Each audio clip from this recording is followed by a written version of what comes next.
Need those Kill feet. Bigfoot. I'm leaving that in the video. That's gonna be the start of it. Need those feet. I I literally hit record and you said, need those feet. This is staying in. I'm not getting rid of this. This is staying in. How's it Listen, going, I only everybody? say these things because my own community keeps talking about feet, and now it's just rubbed off. Yeah. It's By my own community, I mean it's one person. It's just Dimitri. It's just them. Totally the community's fault. Yeah, it is. Definitely. Listen, if you had somebody in your chat constantly talking about feet, eventually you would start making feet jokes. No, I don't think so.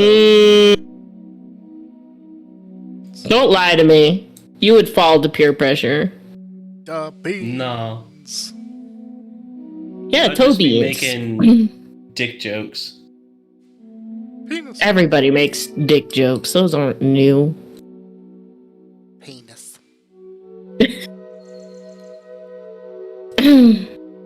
Anyways, D&D. Anyways, D&D feet and penises. We're after the rat feet After the rat toe beans. and their little claws. Do they even have toe beans? I don't actually think they do. Hold on. Yes, we need to Rat. do this. Do rats have toe Raptors. I don't think they do. I think they have hands. They do kind of have toe beans. Kind of. Yeah, they do kind of have toe beans. Kinda. Okay. Fair enough. Let me put a pic. They look kind of gross, actually. Rat feet look really gross. Rats, I don't. I mean, just rats in general, kind of gross. Let's be honest. Their hands are fine. Their back paws look a little gross. Like human feet to me. They're cute. Just it's the gross on the palms. It's the fact that they have like digit fingers, but then they also have like the weird little pad growths on like the palms that bothers me. That should have been us. No, Toe beans and tails. It could have been us. Evolution. I would agree with the tail. We should have had a tail. Evolution failed us. Mm-hmm. So anyway, bad D&D. Where evolution did not fail us. We last left off with you all making your way through, we'll just say the grasslands for now. Because fuck it, why not? Fuck it. That's the mood I'm in. But fuck it. Eventually, after passing numerous distractions in the forms of elven songs and statues that bestowed gifts upon you. Some evident what they are and others a mystery. You eventually came Always a across... mystery. Always a mystery. Eventually you came across a small encampment of 2 rats. The ones that you were in search of. After a brief combat of which you expertly dispatched one kind of on his own terms because he fell, and the other one leaving alive but unconscious. You interrogated him, healed him of his wounds, and after learning exactly how to get to the Isle of Lost Things, which was to become lost, or chase something that was lost, you headed out again in an attempt to become lost. And you succeeded. Easily.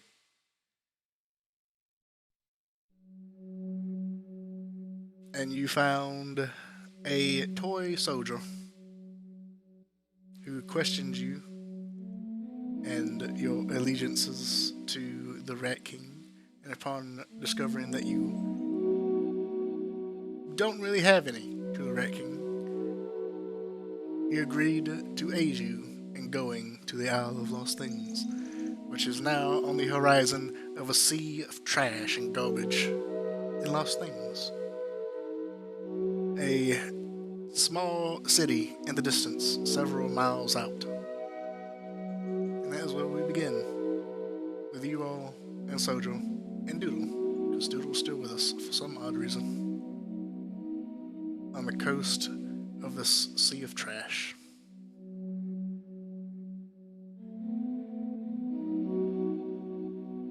The Sojo seems to be looking around for something.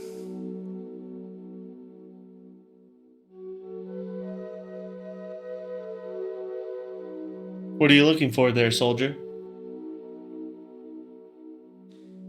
I'm looking for our informant. There's an informant? Yes. What's their name? Fuck, I didn't open up my notes. I actually wrote it, but I didn't open up my notes. I just wondering if it was the freaking rats that we killed. yeah, that would be funny. That would be funny. The name is Quint Shorttail. Okay, doesn't ring a bell. We have not accidentally murdered them. Okay, good. It wasn't Reginald. That we know of. Thank goodness.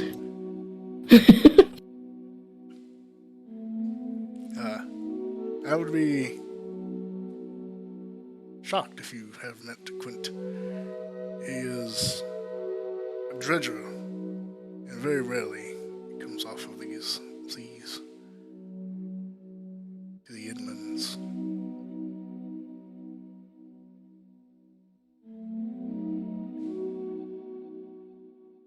He is our informant and our path to the Isle.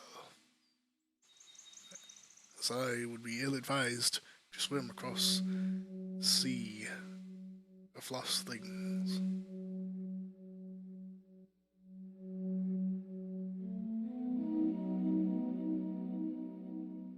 Is there a reason for that? Yeah, we can't just walk there. It's right there. Well, I'm not a good swimmer. Understandable. Me either. You know, were we ever taught to swim? I think we were just thrown in, weren't we, brother? Well, I'm a good swimmer. I learned how, unlike you. Doggy paddle is a valid way to get places. You can keep saying that.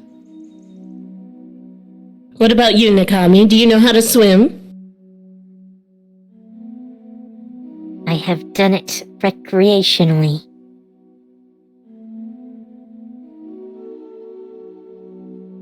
Recreationally? Is that like as a hobby? Basically, in the cloister, they would toss us in a lake or a pond and see if we swam. If we didn't, they'd fish us out. Oh, That sounds terrible. for a moment, I thought it was some survival of the fittest kind of thing, where they just let you sink. They don't go that far. Sink or swim, that will decide your fate.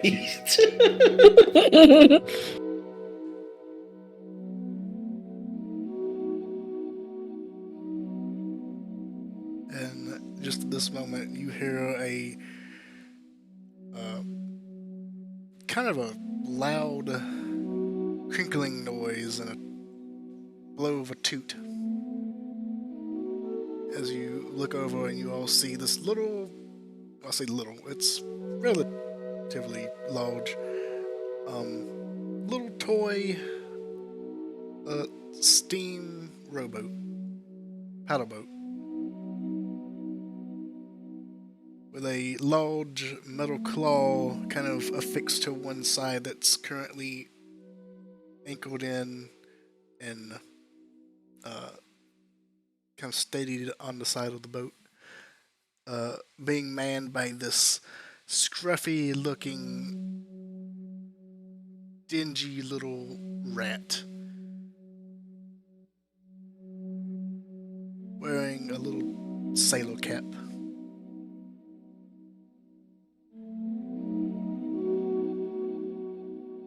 Boy there. Vestin says, giving a wave. Is this... I forgot his name. I didn't write it down.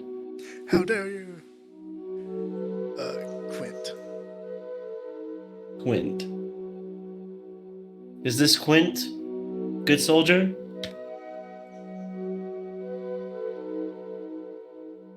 Yes.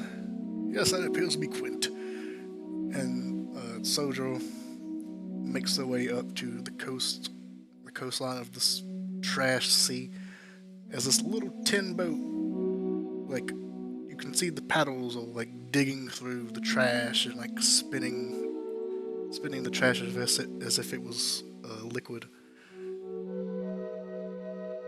And as the boat kind of turns sideways to make landfall, a rope is thrown out, and soldier catches it, and the boat makes landfall. And this little haggard little rat kind of comes out of the helm. Now, Tin Boy, you said there'd be one person. I'm counting 3. Plus you. That makes 4.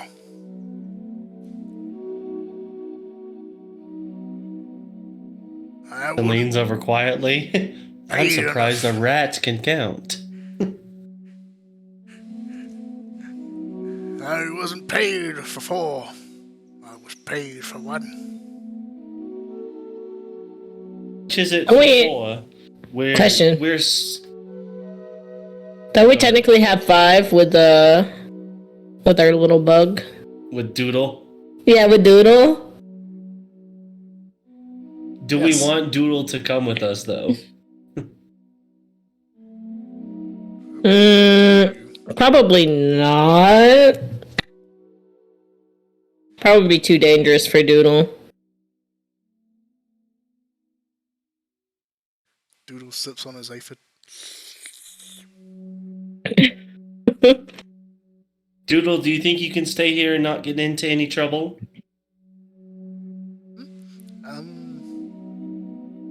He kind of looks around. Probably.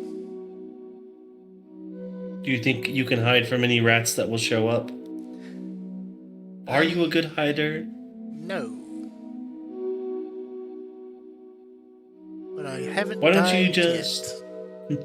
But I Why don't haven't you died yet. just It's a good track record. climb that blade of grass over there or something? We'll find you.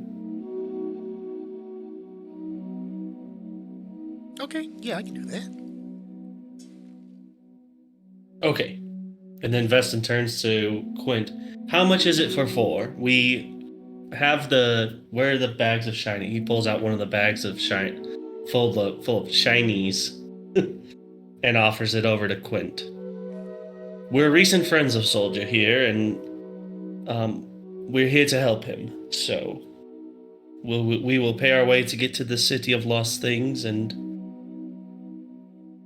be forth, so that way there is no confusion on any other parts. Do we even have money that they accept? We got the bag of shiny thing. We got bags of shiny things that we stole from Franklin and Reginald.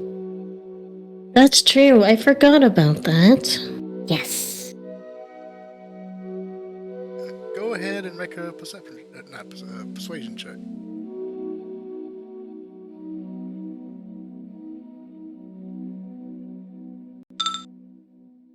What? 21.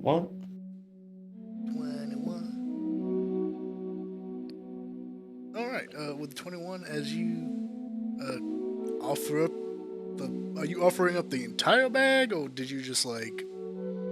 Offering up the amount needed. He's wondering what the amount needed is, and saying that he has, we have payment. Okay. I imagine it as he holds up a bag, not showing what's in it, and says, "You could have some of this."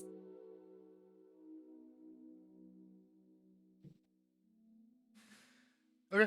As you hold up the, just kind of motion to the bag and say that you have payment, and I'll ask you for how much. The Quint looks to you and goes,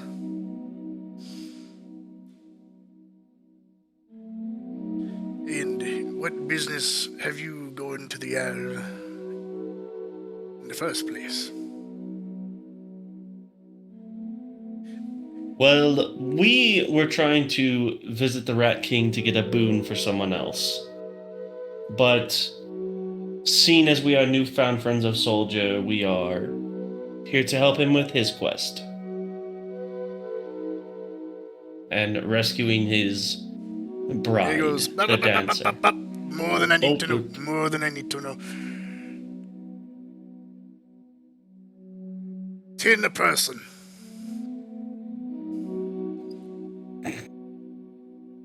Okay. Veston doesn't know exchange rate, so he's like, okay, he starts shuffling through the bag and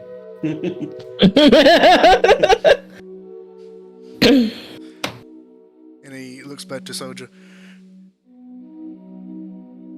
And then back to you all. "Alright, 10 a person. Get on the boat quickly before someone sees." And he puts down a little wooden gangplank for you all to cross on. All right, step on over.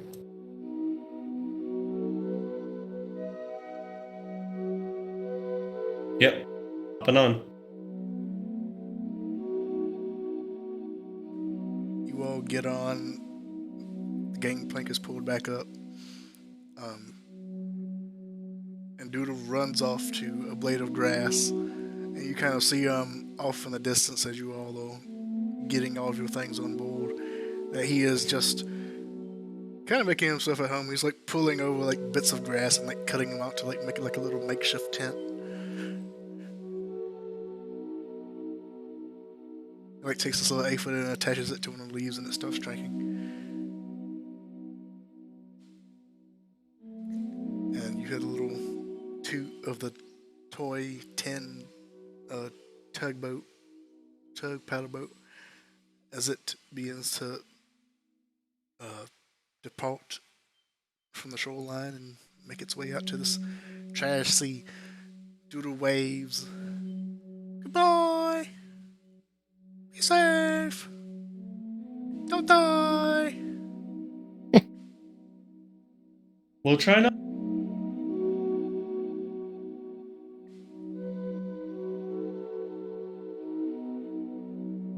And you all begin to take off in this little tugboat.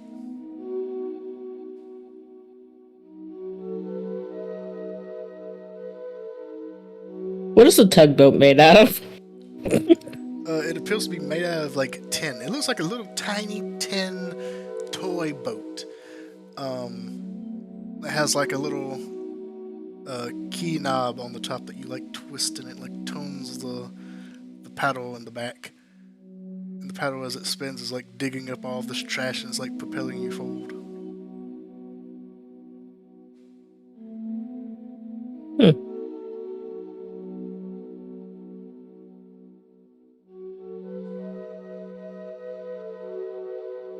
And it's not an easy voyage, as traveling across all this trash. It's very bumpy, and the boat kind of goes up and down and kind of turns. Roll for trash sickness? Roll for trash sickness.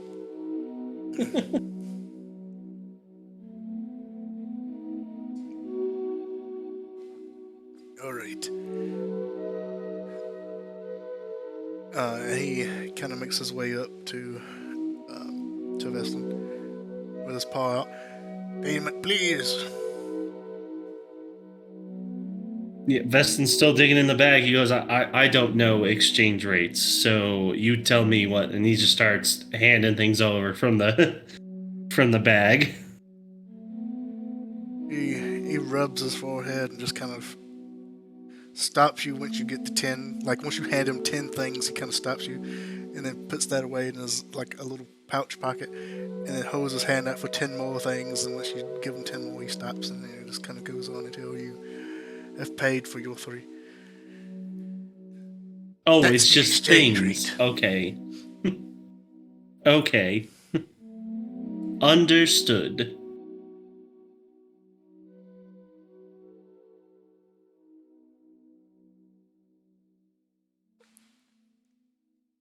And then he goes back into, like, the little helm and just begins to, like, steer the boat in the direction of the Isle, the small city that you see in front of you. And as you approach, you can kind of get a better idea of what it is. It is like a port city, a little island port city, where all the buildings are like made out of this trash that's been pulled out from the pit around it. And you see like this series of like wall structures built around the outer layer of city.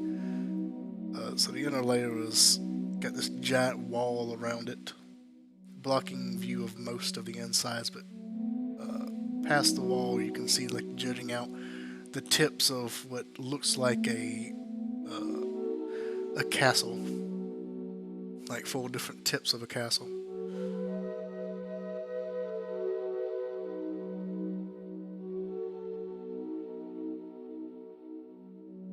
The soldier looks to you and goes,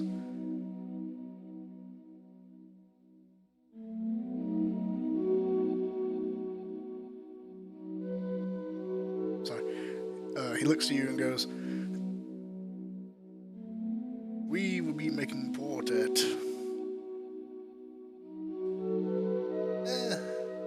notes and things. My phone is fucking up.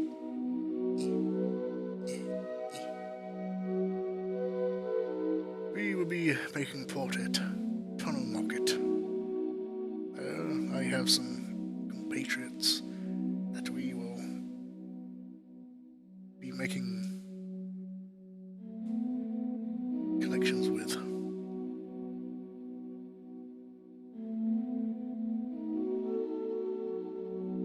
However, I do fear that you, how do I say this? You all kind of stand out.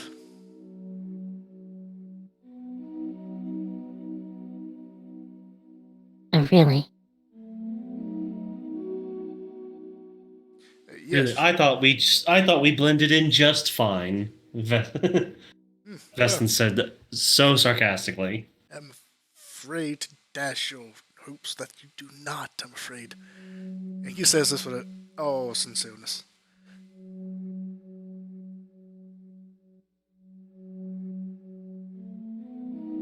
Well, are there any ways for us to not stand out as much, Sir Soldier? Kind of thinks for a minute. Well, you could always wear a cloak. Do you have any cloaks? You could always, like, cover yourselves. This is what I always see, like, stories. They always, like, have a cloak that they, like, cover themselves in. And that usually does the trick. Otherwise, you could hide. Veston starts going through the bag of holding for cloaks. Not sure if there were any in there. I think there were blankets that you could maybe fashion as like a makeshift cloak.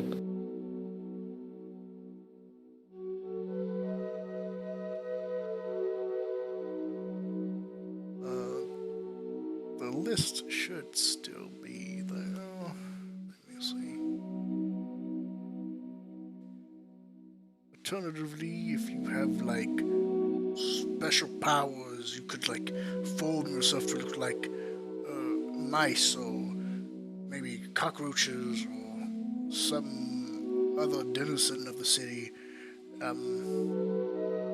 Veston looks over to Vishara. I don't Don't know look any at me. spells like that. Do you? I don't have glamours. Afraid I think that's it's not an more option your either. line, but Well, you never know. So, afraid magic is not an option, Sir Soldier. Alright, no magic. In that case, we could try to disguise you to perhaps look like rats and, hide your features. Do you have any, like any skins or hides or,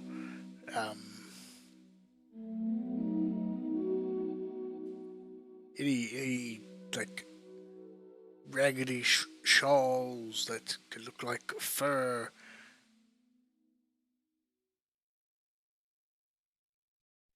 Uh, uh. Oh wait, there's a disguise kit. We have a disguise kit.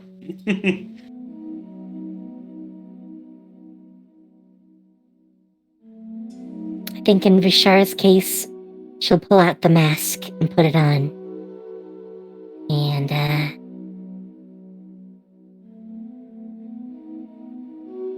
Am I? Nope, but I'm not proficient with disguise kits.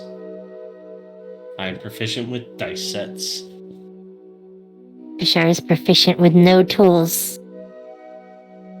So,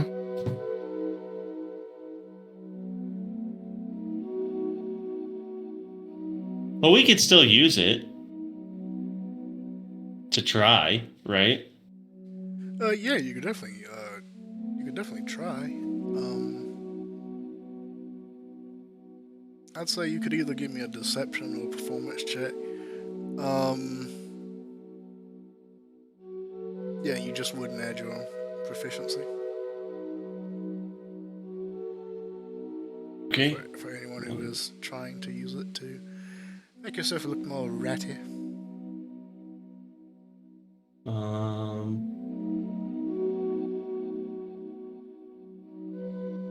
I'll definitely be doing a deception. Yeah. Now, I am proficient in deception. But okay, just take away 2, I guess. 13. Okay.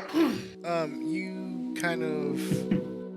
take out the disguise kit out of your bag of holding, and you begin to like look through it, and you see all kinds of different like little makeup kits and like little different like eye patches and like little prosthetics, and you like pull out a few that look like a little bit more animalistic, and you begin to like kind of attach those to your face and like try to make yourself as rat-like as possible. And it kind of works. It looks, for everyone else who can see, it looks kind of like a high school, like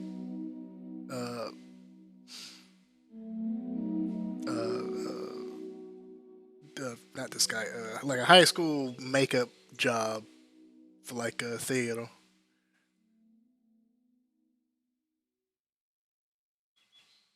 But you have like a little prosthetic, like little mouse nose on your face, and like these like obviously like fake whiskers kind of coming out of the nose. oh good.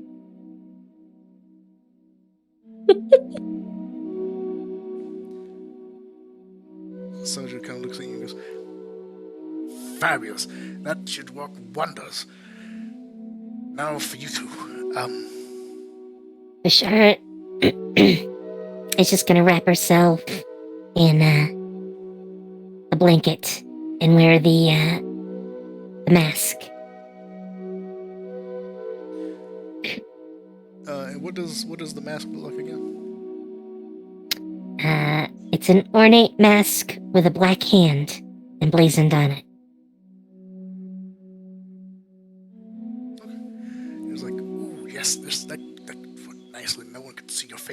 perfect. You may even be able to sneak into the higher grounds, which is most likely where we will be needing to go. He finally looks at Sylvie and goes, now for your disguise.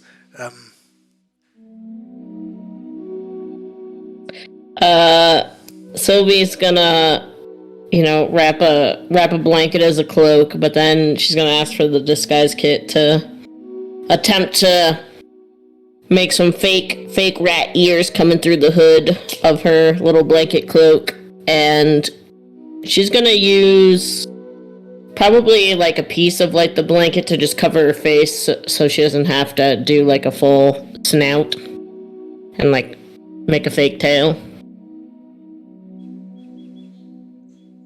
So let me roll. Yep, the deception or performance, either one. Oh shoot, that was the wrong shit. Oh my god, you're hitting the wrong buttons. I can't believe you. No, I forgot I had the test player clicked because I was running around on it. How? Where's deception? There it is. Okay.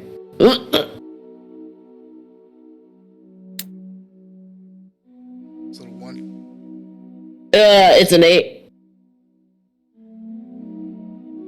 Alright, so you like wrap this blanket around you and like cover your face, which is easy to do. You're easily able to like kind of like make this blanket shawl that like covers your face. But you like look through the the disguise kit and you like try to find like some animal like eels, and the best you can find are like prosthetic elf eels, and now you like the full eel, just the tip of the eel. So you like try to like put those on like the top of the blanket, and they're just not. You're able to like stick them on, but they just look like stuck on fake eels onto like a blanket. The elf putting on fake elf ears. Exactly. Yeah, well, my ears don't grow from the top of my head, brother. Well, neither do mine. Maybe you could assist me. Get these. That would have been a great idea, wouldn't it? If the party assisted each other. I wanted to see what she was gonna do. Wow. And if I wasn't half asleep, I probably would have done some guidance. The siblings always have to make sure the other one fails first and then ask for help. So. Hellish. Veston will take the disguise kit and he will work his magic for it. Right, And if it helps, Vishar No. has guidance. Sylvie will grab Vishar and be like, "Don't do it. Let him cook." Let him cook. Hey, 13 again. Okay, so you kind of step up and you like try to like make the eels look a little bit more natural, as opposed to like just being stuck on top of the blanket. And you kind of like wrinkle the blanket around the eels to like make it look a little bit more natural, like those sticking up through the blanket as opposed to stuck on top. And it is better. And you like add like a little bit of like wig to like the eels to make them look a little fuzzy. And it works, It looks like fuzzy eels sticking out the top of the blanket, which could be rat eels. There, see? Ta-da!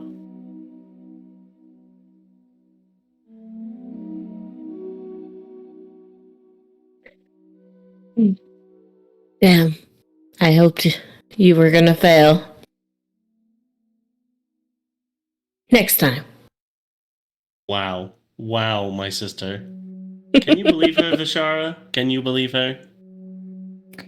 Knowing you two, yes.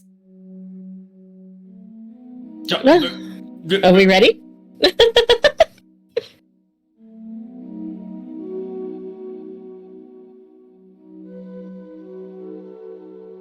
I mean, I think I'm good. I suppose I am.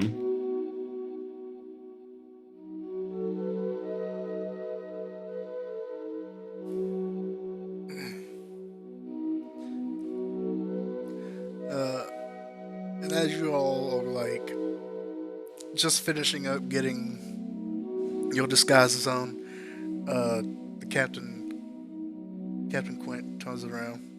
I don't know why I didn't name him Captain Quint, honestly. Until just now. But Captain Quint turns around and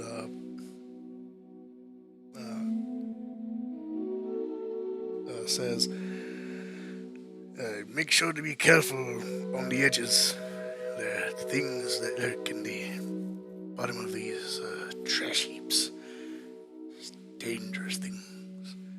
Oozes and slimes that rust metal. And the smell too.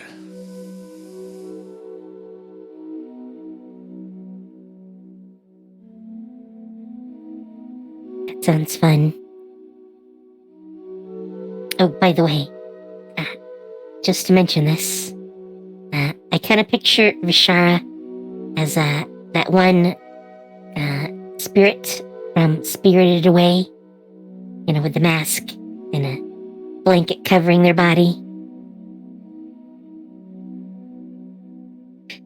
I feel like I know who you're talking about, and I cannot think of the name. I don't remember a name, but I remember the look. It's very famous. No Face? Maybe. I think that is who it is. Yeah, no face. I mean, that's the only one I could think of from Spirited Away. Unless I'm thinking of a different one. No Face. Probably No that. Face is from Spirited Away. Yeah, the black one with like just the mask full face. Yes, Yes. that's No Face. Yeah.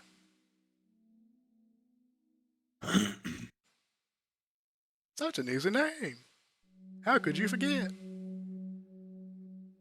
Probably because I haven't watched the movie in like a decade. I don't know. Have I ever watched that movie? I don't think I have actually. I feel like I've seen bits and pieces and never fully watched it.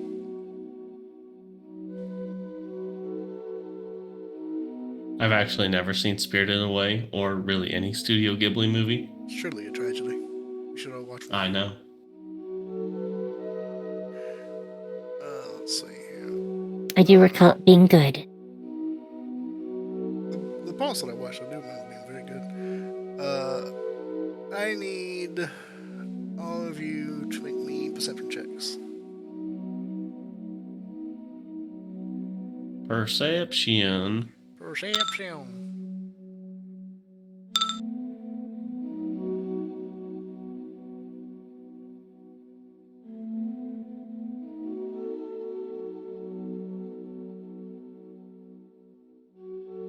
Well, at least I'm Sylvie. decent at this.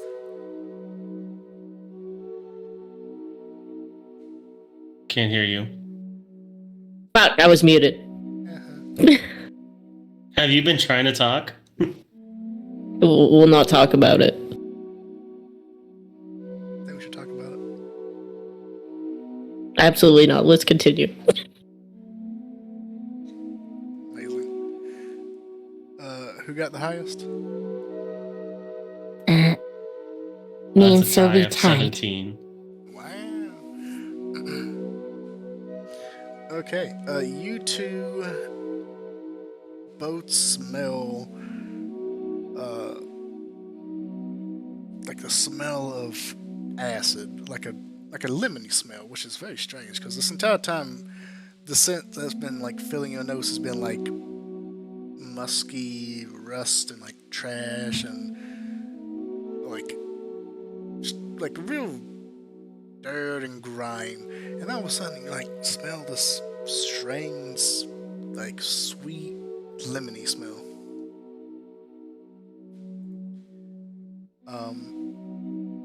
And you two, you see holes begin to slowly open up in the sides of the tin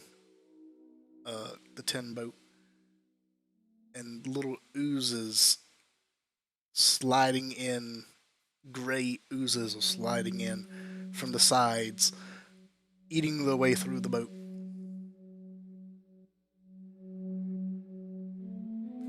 Well, gonna roll initiative.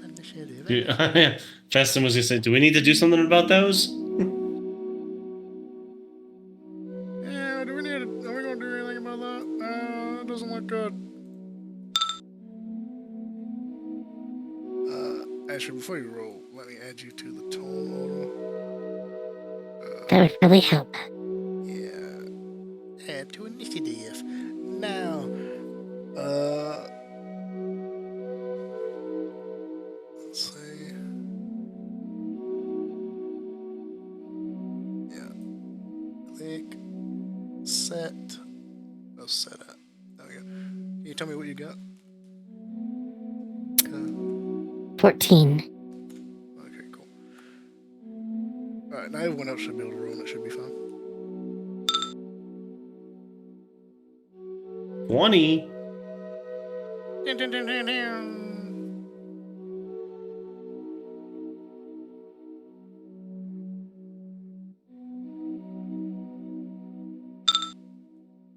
Is Faye muted again? I rolled. I got it. I'm there. I'm here, I promise. Now that 24. It didn't sort itself, did it? No. Now we're sorted. Alright, so it is your go. You see two gray slimes eating their way through the boat on opposite sides, slowly making their way inside as they consume the boat from outside in, resting away, excreting this sweet lemon scent. Oh god. The way they're positioned, are they like out of reach of like me being able to come up to them, or? No, you could easily you could easily like make your way over to the side of the boat and like attack them. Okay, just wanted to double check. In that case, I'll do my little ragey rage, get my claws, and I will go over and attack them. And I will reckless, so I have advantage.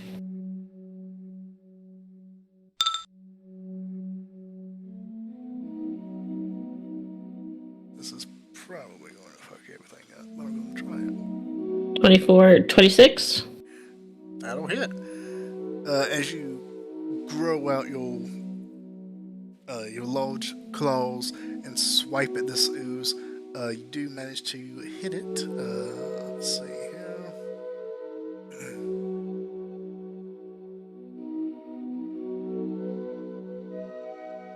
Yep, you do manage to hit it, and you swipe away, and like some of the gray like slime splits off and falls back into the trash abyss below you. How much damage did you say? If both hit, then it is 30 damage total. What was the second hit? It was a 26. Oh yeah, that'll do it. So it's 30 total. Damn! I am a rat with these claws.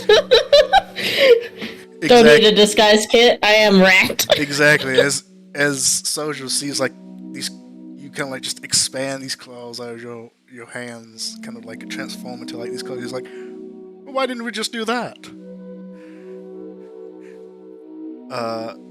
As you like just claw at this ooze, slashing it into like little ribbons, like this goop just falling and sliding down into the trash below.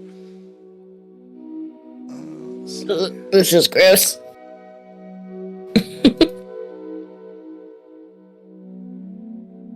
Yeah. Alright, so it just kind of like slithers away back into off the boat and into the trash heap below you.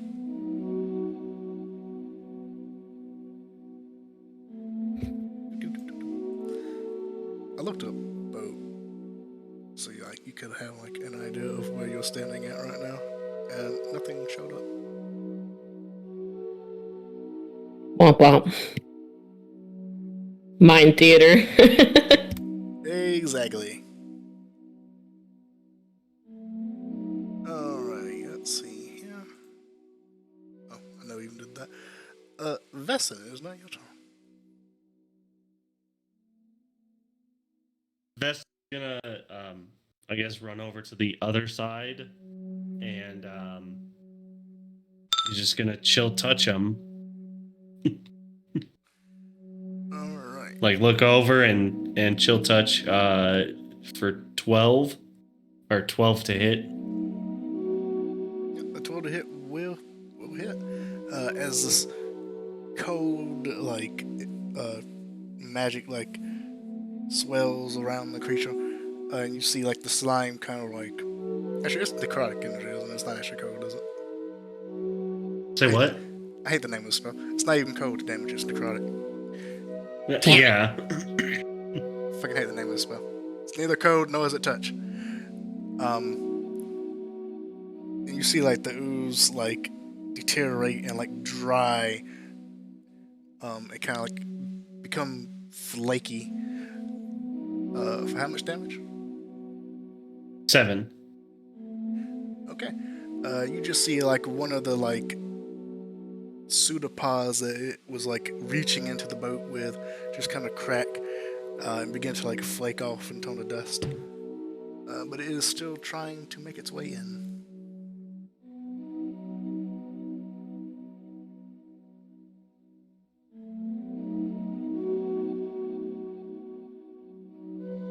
Anything else? Nope, that's it. That's all I can do. Alright, I don't actually know which one died.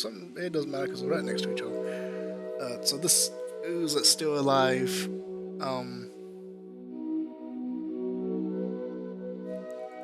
this ooze that's still alive is going to continue to crawl into the boat. And it is going to kind of lunge out at whoever is next to it, which most likely be Sylvie. Well, if it's the one that's alive, it's me. Yeah, Vess Oh, that's was right. the one attacking that one. I mean, if it wants to come at me, it can. Well, chill touch is a rain spell, so you wouldn't have tried to have gotten close to it. Well, you had to look over the side of the tin. Yeah, I had to look over to see it, unless it was like crawling Oh no, up. they're eating through the boat, so you can kind of see it through the boat. Oh, okay, then. Oh, great. Yeah, I guess I didn't run to it. We're gonna drown. And trash. Ugh. Yeah, they're eating. Why am I reminded of Cyberpunk? Were they coming up from the same side or from opposite sides? Opposite sides. The boat itself is like 10 feet in diameter, and it's now in the boat.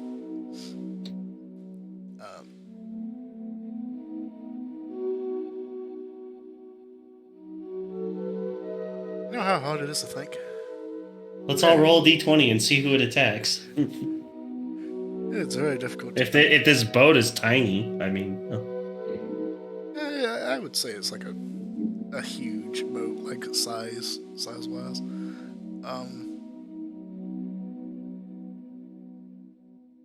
Which one of you has the most metal? That's a good question. Out of the three of you, who do you think has the most metal? I don't believe it's me because I'm not wearing armor. I don't carry. Well, I technically have a great axe, so that's probably really big. Vishar, are you wearing armor? Yeah. Armor, Oh, shields, weapon. Oh yeah, Visharis, the walking tin can. Vishara? it's definitely going after Vishara then. As you are just a walking buffet of metal. Goddamn it rolled a 9. As it just kind of slowly lunges up to you, this like ooze pseudopod is just trying to grab onto the metal, and you see from like as it like gets close, the gray around the ooze that kind of like makes contact with your metal, with your armor, kind of bubbles up, but it doesn't actually manage to hit you at all. Yep. Thankfully, I'm wearing a blanket. Yay for blanket! Exactly. Alright, is its turn? That one is Daddy dead. So, For sure. I think I'm gonna cast Toll the Dead on it.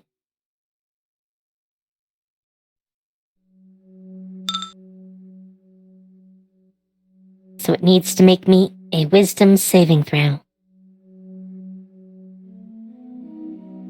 That is a natural 1 for a -1. I Can I got a guess -1. 7 damage? Well, it's damaged already.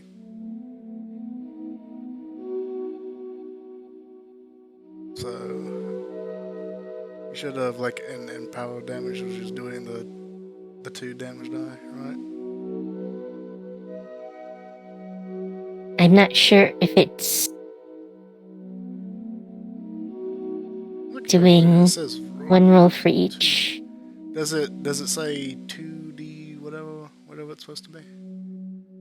I think you just add rolls them equals together. 7. Oh, y'all can't hover over and look at it? Well, it says rolls, but both of them say that. Oh. It says rolls 7 and then rolls 2. Yeah, if I I'm can add it together. assuming 9 damage. I'll take it. As more of its like slime body crumbles and turns into dust.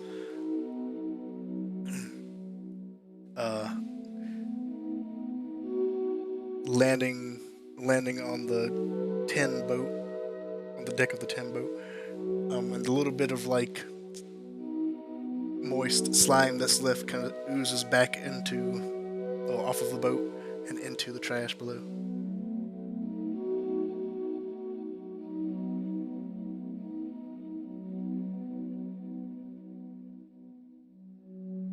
And that's about it for me. So Look at I all guess that trash. technically I should probably try to move farther away from it.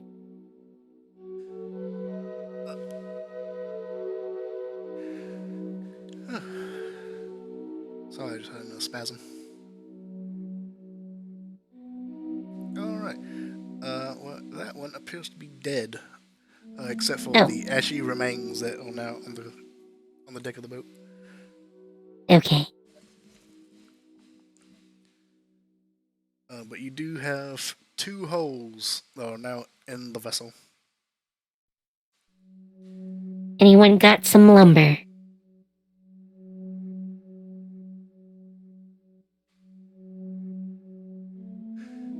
Do we? Do we? We do not. Dabba do? No, we don't. We do not. Let me check my warehouse of bags. No. We do not have lumber, that's for sure. But it's trash. It's not liquid. That's the thing. Is it solid? Is this solid like trash that we're going through, or is this actual water? Like water filled with trash? It's like that awful liquid that leaks out of a trash bag. Yeah. Ew. It's just bacon grease. It's a sea of bacon grease. Oh god. It is a strange combination of solid trash and like just like lost jug. Like it's like anything that could like someone could lose or have forgotten about. That's what you're traveling on top of. Yeah. But as you're moving, you do notice like the boat is getting like things all like slipping inside, and like the boat is like getting stuck, and it's like having to use more energy to like force itself through, as like gunk is like flowing in and like getting stuck. I guess Veston pulls out buckets out of his bag of holding and says, "Start Look at them buckets Let's, coming through. I mean, I do have a shovel. I don't think a shovel is. I mean, if it's bigger stuff, yeah. The holes aren't that big. They're like maybe a foot wide at the moment. That's a pretty big hole right there. Nah, it's only 12 inches. But Quint kind of stops the tin boat and kind of looks at the damage. He goes, "Don't have anything on this right now." He kind of cusses under his breath. "Trudging it is," and he like spins the little metal claw off to the side and winds it down. I'm sorry, did he say trudging? Dredge. Dredge, okay, dredging. Alright, who wants to roll me a d20 to see what he dredges up? I will.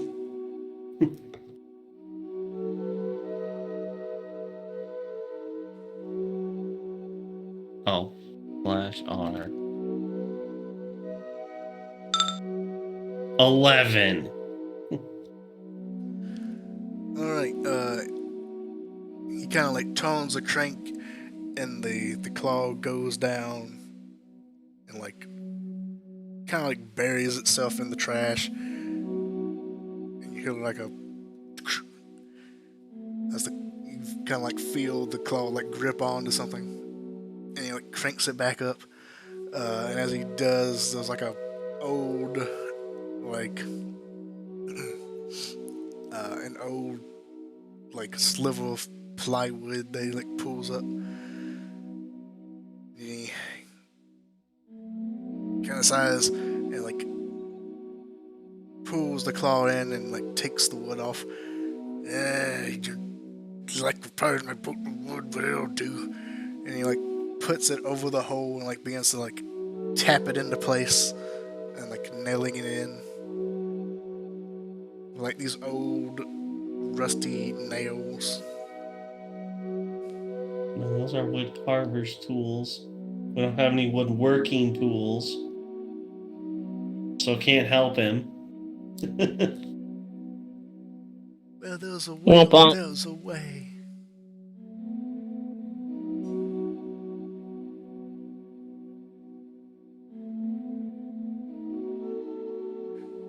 And eventually he finishes. And he sets the claw back out and puts it in again. Alright, who wants to roll a d20 now? Wow! D20s! Someone else can.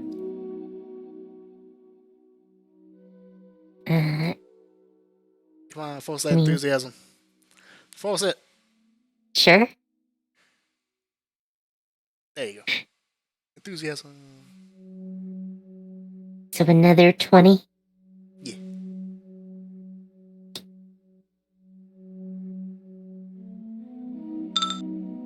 Oh wow. The nat 1. The claw kind of sits in the trash for a while, and eventually you kind of feel it like tug the boat as it like grabs onto something and it comes back up. And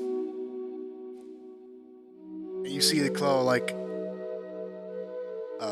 lift up out of the sea of trash, and you see the most perfect piece of metal glistening in the twilight, and then it just slips out of the claw's grasp like one of those rigged claw machines, and it falls back into the trash pit below. Damn. Well,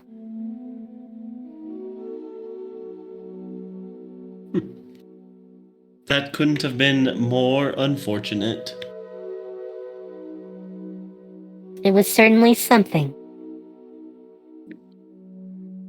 Unfortunate.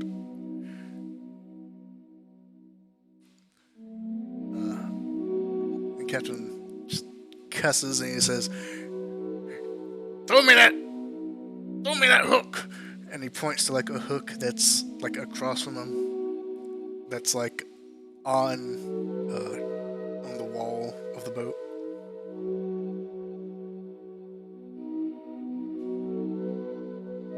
Sylvie, throw him the hook. Alright. I'll do it. You throw it to him, he takes it and he like tries to reach over and like grab the sheet of metal.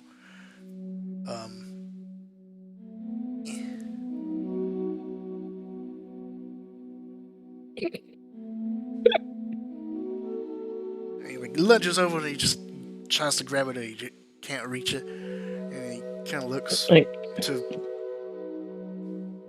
your group and goes, "Someone grab one of my feet." can I reach it longer and just pull it over to him? The metal? Oh, Yeah. you can try. Yeah. I'll try. I'm assuming I have a longer reach than him. Yeah, so go ahead and give me an athletics check to try and grab it. Yeah. 20. Okay. He turns around and says, "Grab my feet," but instead of grabbing his feet, you just lunge over and you grab it. Just kind of like reaching over with your steel claws, grabbing onto the metal and like lifting it in. And he looks up to you and goes, "Show off." And he yanks the metal It's okay, off with shorty. him, grumbles, and like puts the metal up against the side of his boat and like hammers it in. He's like leaning over the edge of the boat, like hammering it in with nails.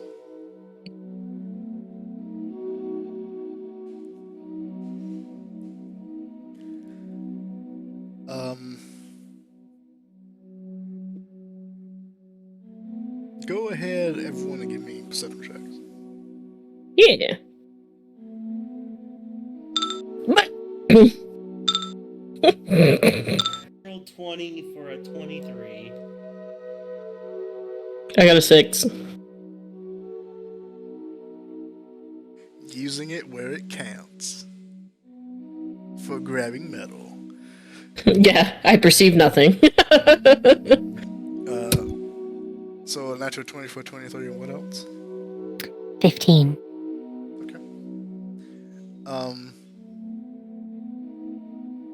So you just hear like this loud banging of like metal on metal as the captain is like attaching this new sheet to fix the hole. And Festin, you swear you see something out in the sea of trash. Just kind of what at first you think is like a wave of like trash being like rippled.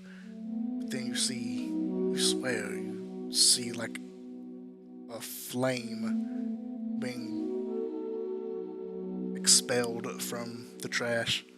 A flame? Yeah. Just a spurt of fire. And then like something like diving below.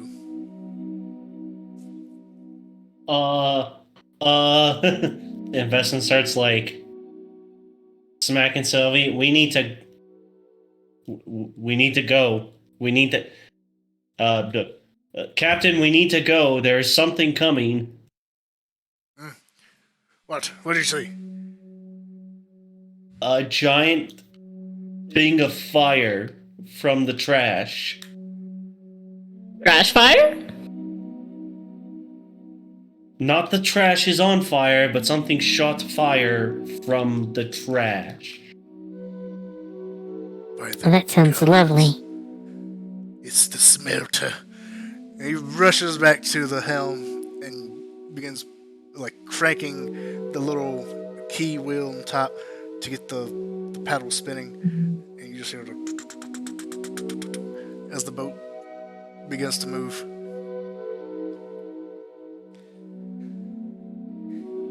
And he just looks back and goes, "Prepare yourselves! It's not gonna be an easy one."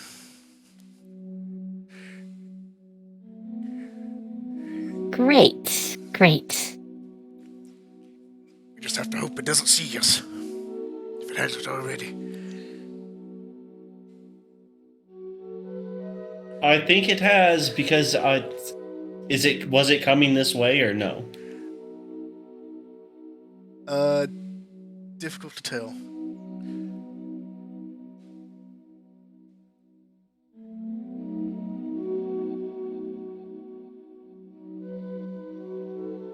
But as you're kind of scanning the area, continuing to watch, you see another. What looks like a brief whale breaching the surface of the ocean, but it's this gray, rusty back of some giant thing, like some giant piece of metal, breaching the surface of the sea of trash, and it's closer than what it was before. Oh no, this is bad. Investon pulls out his rapier. Is there any way we can get this thing to go faster, Captain?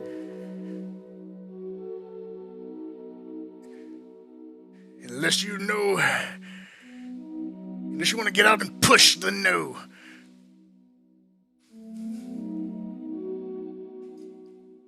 Well, we might be fucked.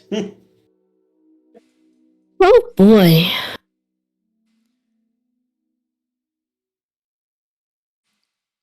And he Just what we need. To go swimming in trash. Yay, trash. Trash adventure! And he comes out and he opens up like a little side panel and starts pulling out these little, basically little harpoons, and propels them. And, hands one to each of you. He propels himself. And just kind of gazes at the horizon. And then looks to the city, which is off in the distance. Still maybe a 30-minute travel away. It's gonna take us time. So, how far away is this thing? The last time you saw it, it was probably 200 feet away.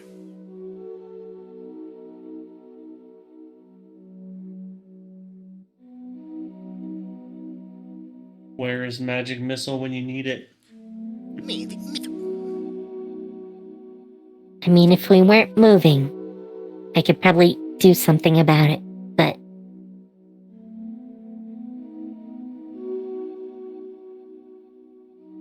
I don't think I got the range.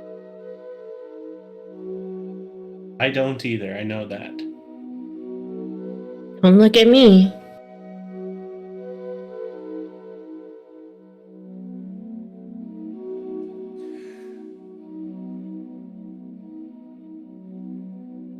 Let me... No, I can do this.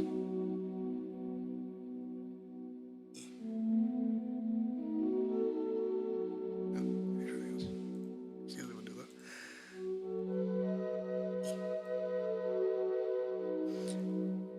And suddenly, as if out of nowhere, you see the breaching of all this trash spewing up like water as the massive jaws and the flaming maw of mechanical shark breach the surface, snapping out at the boat.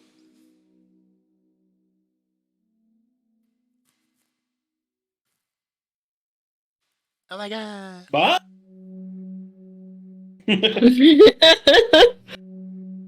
We're doomed. Ba-ba-ba. Oh my god, that giant token did have a use for something. Oh my god, who would have thought? Who could have seen this coming? Not me, because I can't read. This sign can't stop me. I can't read.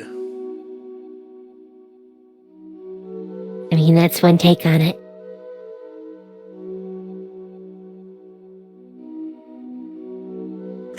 Alright, well.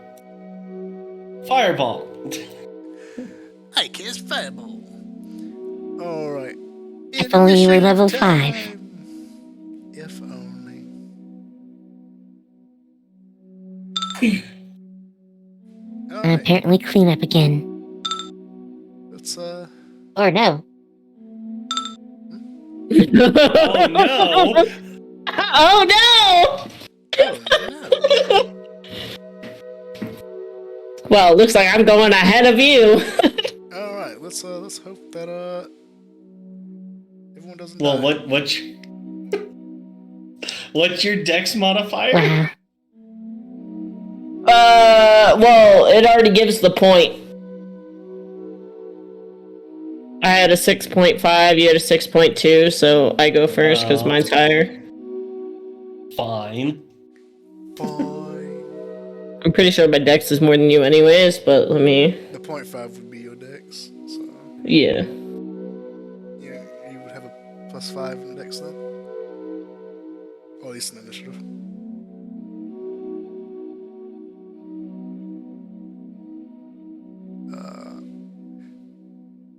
Wow. I guess I go first. And also, your rage would be gone right now because you didn't have Yeah. to maintain it. Yeah. Alright. Bashara, you see this massive mechanical shark, jaws wide open, fire spewing from its maw. You see like these gears inside twisting and turning and grinding like a metal grinder. What do you do? So, how close is it now? It is currently breaching and basically right next to the boat. Jaws open. About to snap. So, like, melee range. Yes. Alright, well, then I'm definitely gonna use spiritual weapon.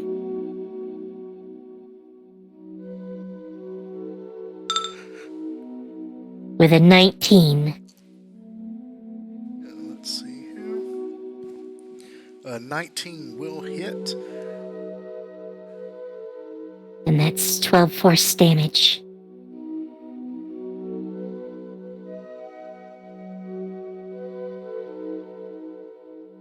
And I'm gonna follow that up with my Warhammer. And a 16. 16 will not hit. As you swing out with your warhammer and your hammer just bashes against one of the metal teeth, you just hear this loud boom, like you hit a metal drum. Damn it. Your spiritual weapon does hit, and you hear like the cracking of like metal and bolts kind of spring out of place, leaving a sizable dent. So, now's a good time to rush to my aid. I'm in danger.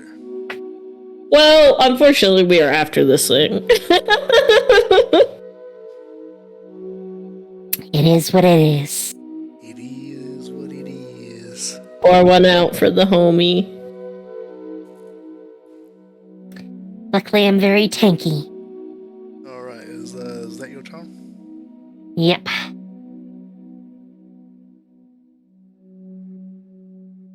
Alright, it is now the Smelter's turn. I was kind of surprised when I said Smelter and no one responded. It was like, wow, what does that mean? I know Had what a a feeling. smelter is. But, Yeah, I just assumed it was some forge bullshit stuff.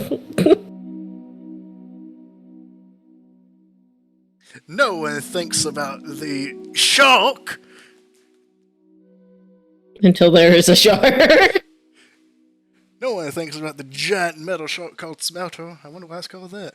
Alright, I need... Back is given out. I need all of you to give me a dexterity saving throw.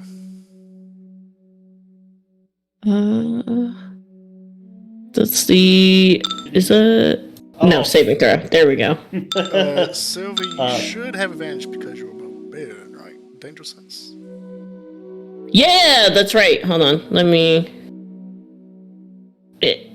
I'll just roll it one more time. Hey, 20. Hey. Oh wait, that was strength. natural No strength. one. No strength. That was strength. Hold on. It would be a 16, actually. Dare you. If I... Tug of I'm my sorry. strings like that. I'm sorry. It would be 16. Alright, what did everyone get? So that's a 6. Natural 1. 19 for me.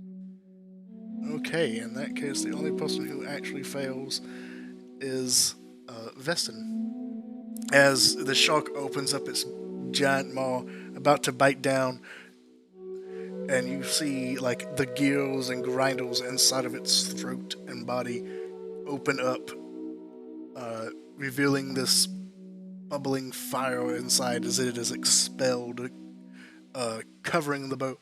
Luckily, 2 of you managed to duck below as the fire kind of shoots over you. But Vestin, you are consumed in the flames. Oh, great. As you take 23 fire damage. Oh, Jesus. Hellish, brother. Ouch. That's gotta sting. But yeah, that leaves me with 3 HP left. I'm sure Because- it'll be fine. Just, Because just hold on until next turn. Then I can do something.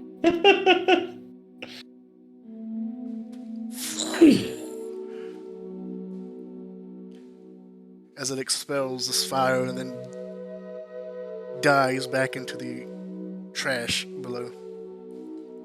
Still maintaining like side by side with the vessel. Alright, Sylvia, I believe you are next. All right. Is this thing? Am I able to smack it from our? It is. You could still like see like its back and dorsal fin and like a tip of its tail like poking out. So you could like lean over the edge and like try to take a swipe at its metal back.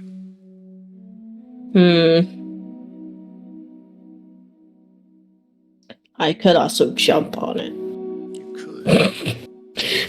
That is a thought.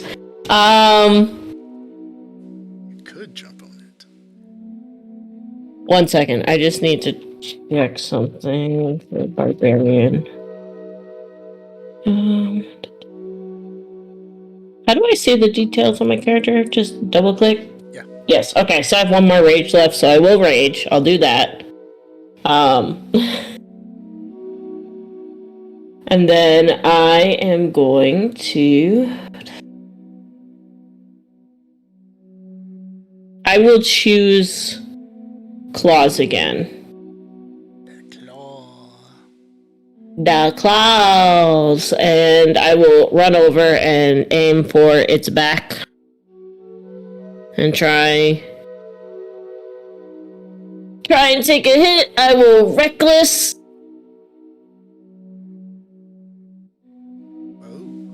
Please. 18. 2 18s? Yep. Damn. And that would be a total of 28 damage. Awesome. As you lean over, the little pseudo dragon around your neck kind of going "Rawr," as you kind of move over the edge and take 2 big swipes, scratching against the metal back of this shark, cleaving two large gashes down its side.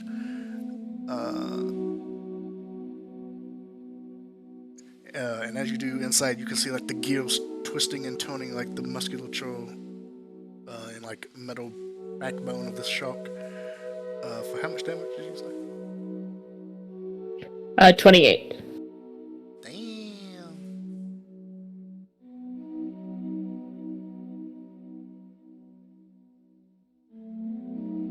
Alrighty, anything else? Nope, that is my turn.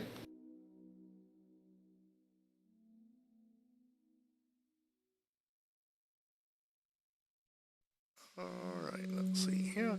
Vestin. Yeah, as Vestin's like patting himself down from just being incinerated, Yeah. he is going to go, well, you can fight fire with lightning.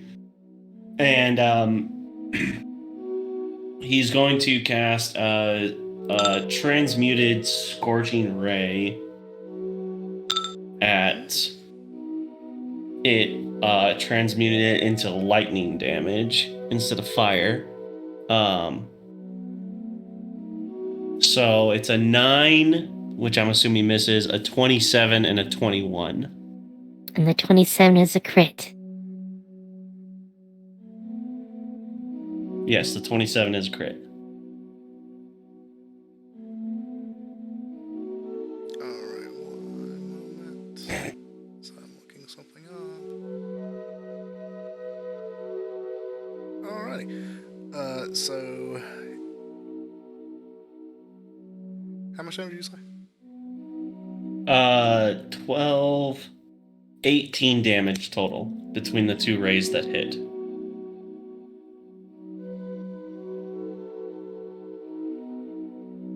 And your two hits were 27 and 21. Yeah, one of the 27 was a natural 20. So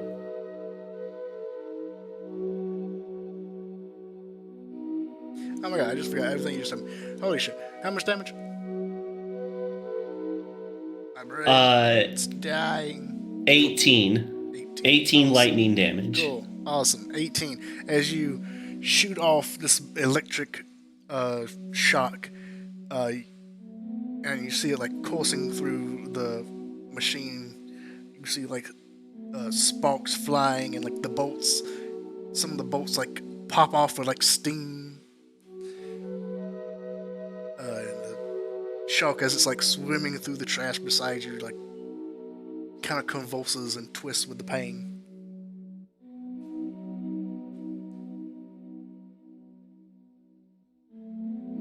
And that'll be my turn. Because he's still brushing himself off and like trying to like mother. Bleeding, burnt up. Yeah. Dear Lord, help me. It's just 3rd degree burns, guys. It's fine. I'm sure it won't happen again. Just sleep it off.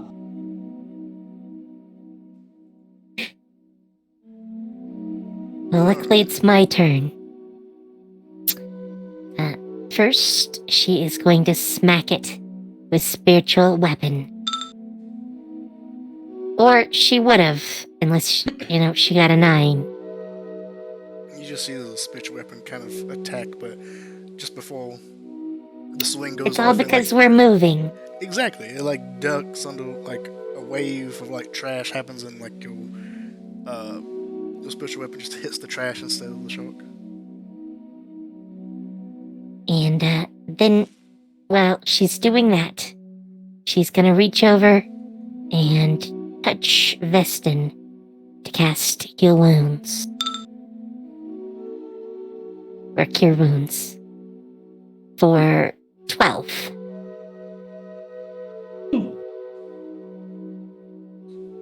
There. Well. No longer dying. No, I'm still dying. Much slower. Much slower. Slow death. Does that make it better? Well, maybe never know.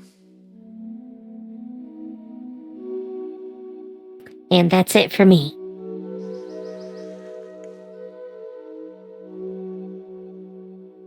Alright, it is now the smelter's turn. As it dives down, you see the dorsal and tail fin dive under, out of view. And then there is a splash of trash and debris sent up all around you as it attacks the bottom of the boat from below. Well, that's great.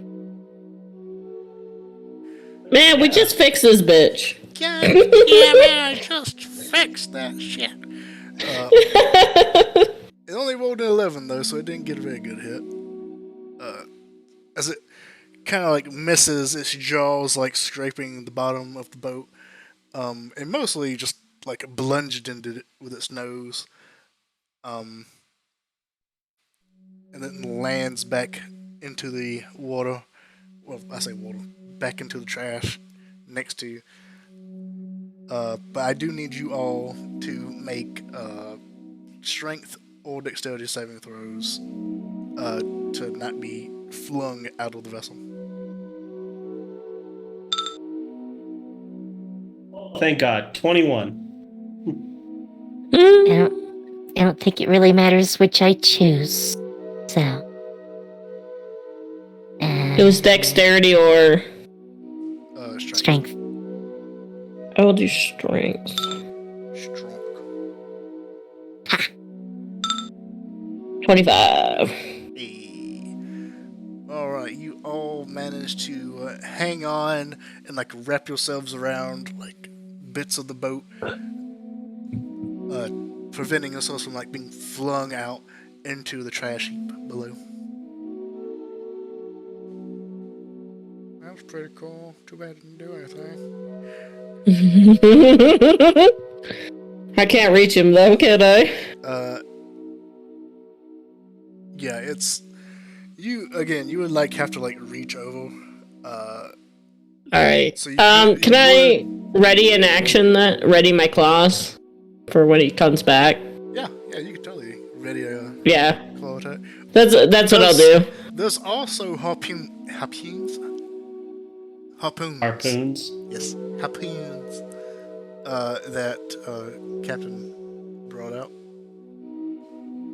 If you would like to I try think and I would. hit the harpoon. Would you like to poon the shark? What does the harpoon require, skill-wise?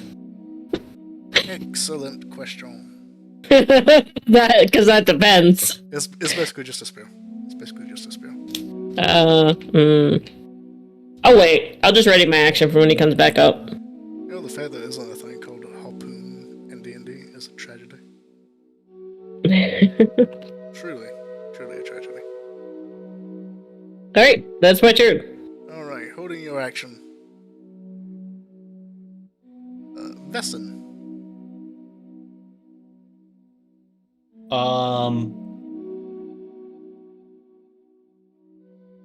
I don't know what I want to do. Oh, that was the wrong spell. I think I'm going to ready a frostbite for when it comes up out of the trash and everything next. Yeah, because I can't see it, so either. I'm just like, yeah, that's what he's gonna do. I'm just gonna ready a spell. Can you ready a spell? You can ready a spell. Yeah, you can ready a spell, but it does count as concentration, which means if you do get hit, you could lose it. Luckily, you're not concentrating on any other spells right now, so it should be fine. Yeah.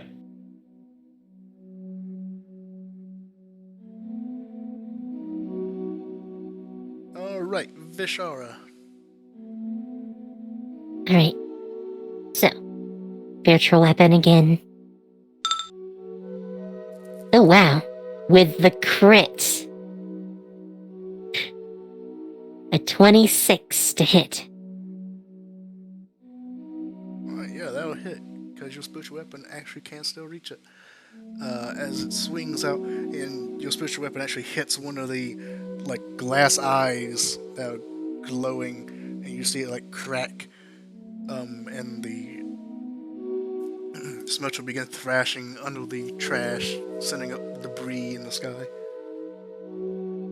And, For how much did you say? 16 damage. Nice. It's a big hammer. A really big spiritual hammer. All problems can be solved with a big hammer. As long as it's big enough. Every problem is a nail.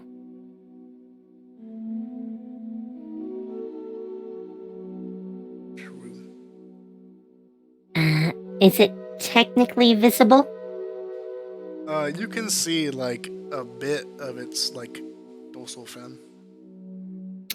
Alright, then, I'm also gonna cast... Sacred Flame. It needs to make me a dexterity saving throw. No, deck save. That is a 15. Darn. It makes it by 1. As you shoot off your sacred flame, and this like little radiant ball of fire, it's targeting the dorsal fin. It just kind of goes, dives under, and the flame just peters out on the trash above.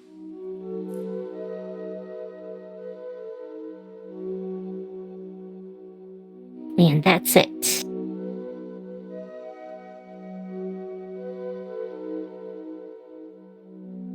Alrighty, it is the smelter's turn. I actually forgot to do this last time, so let's do this.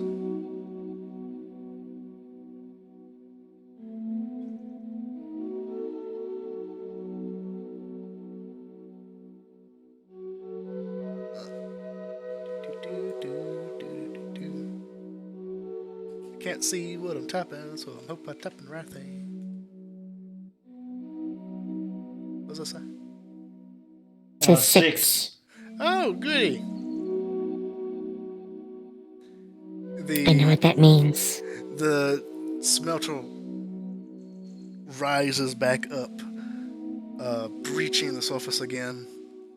Its maw open, the gills inside grinding, moving apart enough to see this fire in its gullet, and it expels another blast of hot metal melting fire. Everyone, he's made me a deck save. So as it comes up, does Yes. Yeah, do ready we get our action- attacks? Yes, readied actions do go off before. okay? So it needs to make a Constitution saving throw, DC 15. It is a 19. Okay, nothing happens then.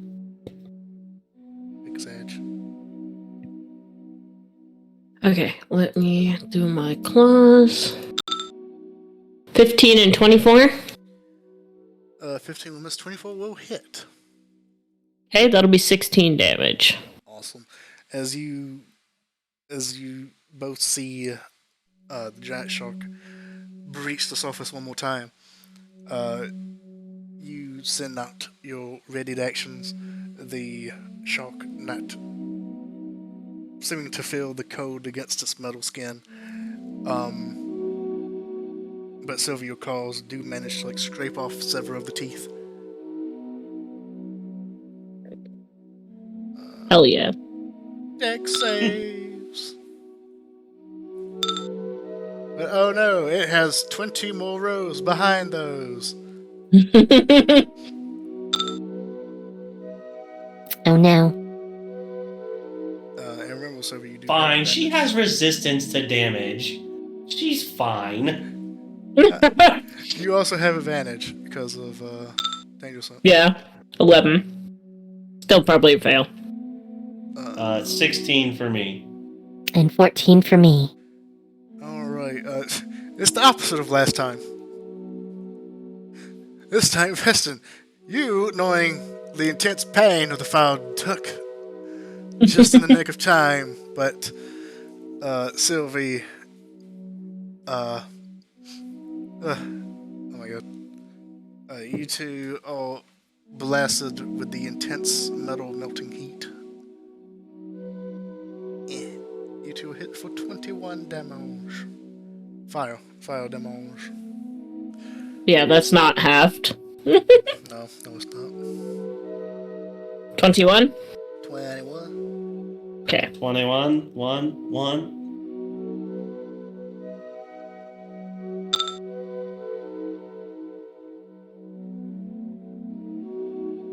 So 21 to Sylvie and Vishara as you two are caught in the blast of fire.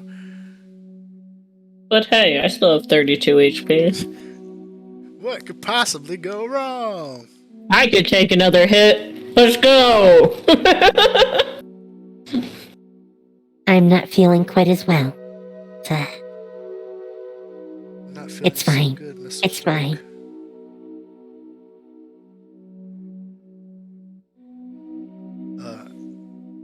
And it lets out another breath of this intense heat, searing you two, and then kind of just flops back into the trash next to the boat, kind of keeping Do we pace. get attacks of opportunity when it's been...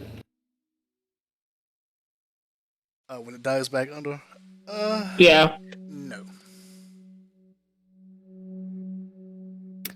darn creatures and their disengage. Jagnabbit. Don't swim bys. Alright. Which is like a I'll have to flyby ready another swim. action. Oh, well, it's still next to the boat. Like, you can still visibly see it. Oh, I can still hit it? Or no? Yeah. Oh, okay. I thought it had, like, gone away. No. Okay. Is it my turn? Yeah. Yes, it is. Alright, we are recklessing. Let's go! Fuck. I missed one. Let's fucking go. Oh, shit. Oh, damn. And you missed the higher 23. damage one too. Shh. Don't look at 23 and 15. it. 15 misses. So only 11 damage.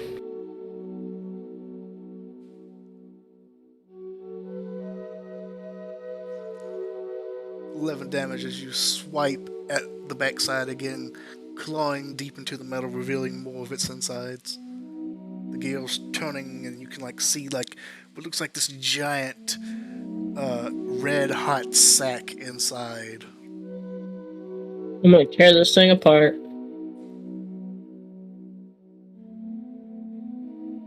Anything else? No, look, my turn. Alrighty, Veston.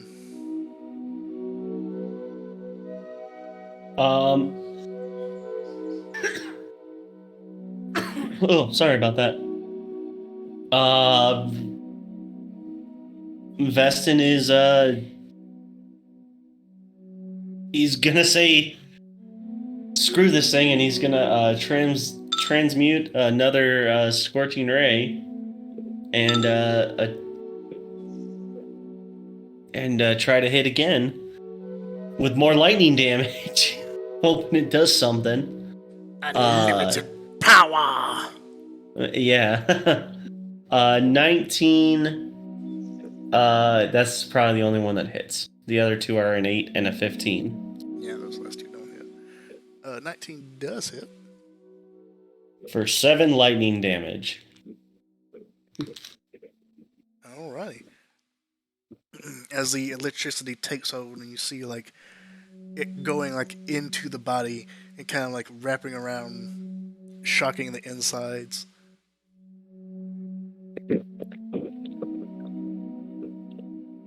Let's see. Anything else? Nope. Just gonna try and hide if you can. Save Yeah, that'd me. be smart. So, Ishara's gonna stand up and say, "So, that's how you want it, huh?" And, then she holds out her shield and puts herself in a ready stance. And, twilight starts to fill the space around her as she uses Twilight Sanctuary.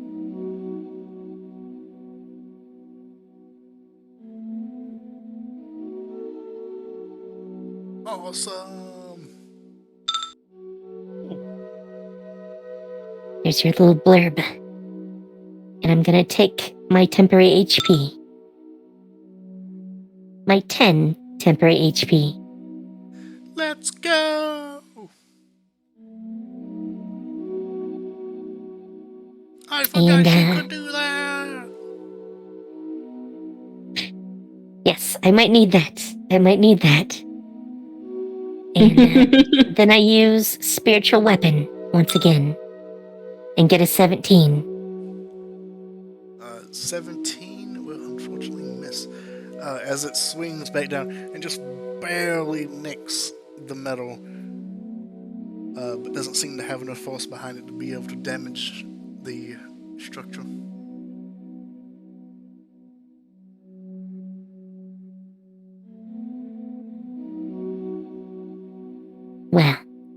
Well.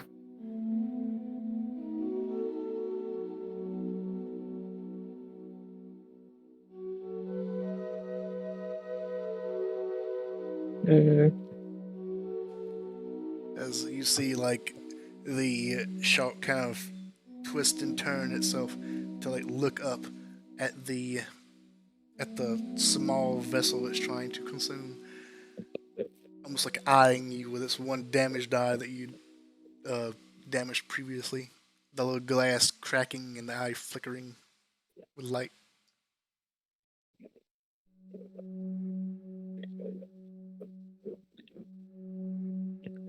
Anything else? That's all I can do. It's my go. Wowie.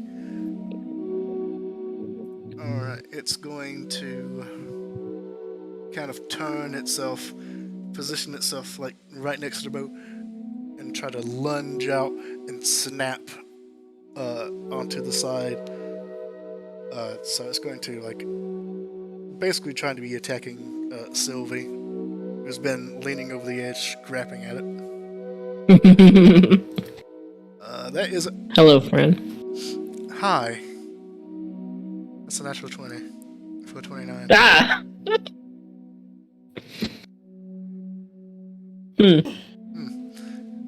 But what type is it? That's the big question. Yeah, what type of damage is it? It is piercing. It is piercing. Okay, so it's half.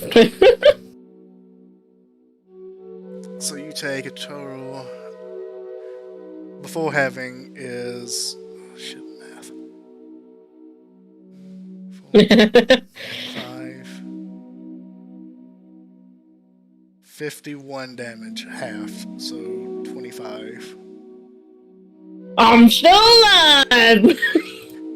She's still standing! As this massive jaw of metal and steel clamps down around your body. Does this auto take in the account of my barbarian, or do I have to put in the half? I can't remember.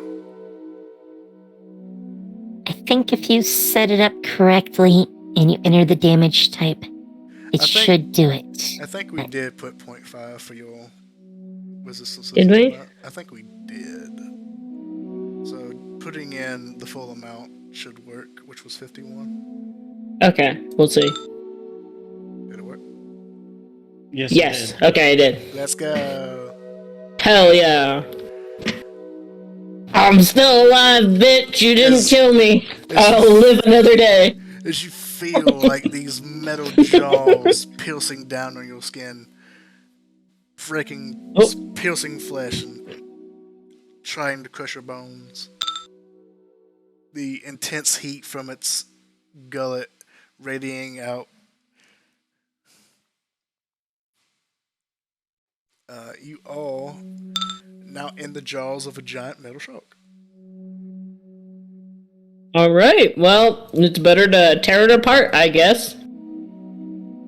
Yes, It's time! By the way, did we ever say if my role for Twilight Sanctuary temp HP counted for everyone?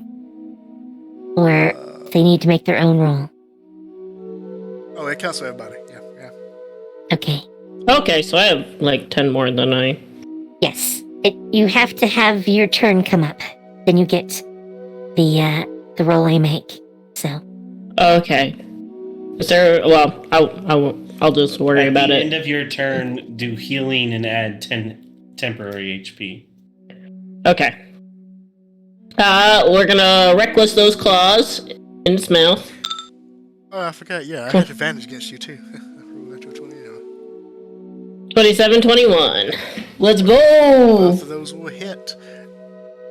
Of how much damage? That is 15 plus 14 for 29 points of damage. As you, in the jaws of this giant machine, begin to claw and scratch your way out, scratching off teeth, snapping, gouging at the mouth. You know what? I'm gonna say you do so much damage that it actually lets you go. As you carve through it with your claws, the jaws actually loosen and let go of you. Yes. Am I able to get? Am I still on the ship, or do I need to climb back up? I would say you'd be like 50-50 on right now. Okay. I will take the rest of my movement to roll myself back all the way on. Rolling. I know that feeling all too well now. Flop back up. How's it looking? Like, is it? It has multiple, like a lot of the interior endoskeleton of it is exposed. You see like sparks flying, like the flame is like billowing out of the sack from outside wounds that it shouldn't have. Okay. Alright, well, that will be my turn. What healing do I do for Twilight Sanctuary? It's 10 temporary HP. Okay. It doesn't do anything else, just the 10 temp? No, it's basically just a shield. So. Okay. As you feel like this radiant moonlight kind of encompass your body, it's warm. Okay. And chilly. Then that is my turn. It's not warm because it's chilly.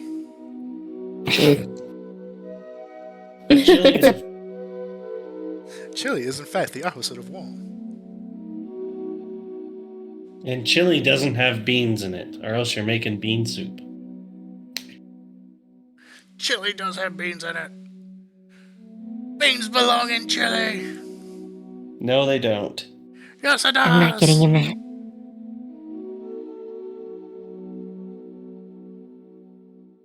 Veston.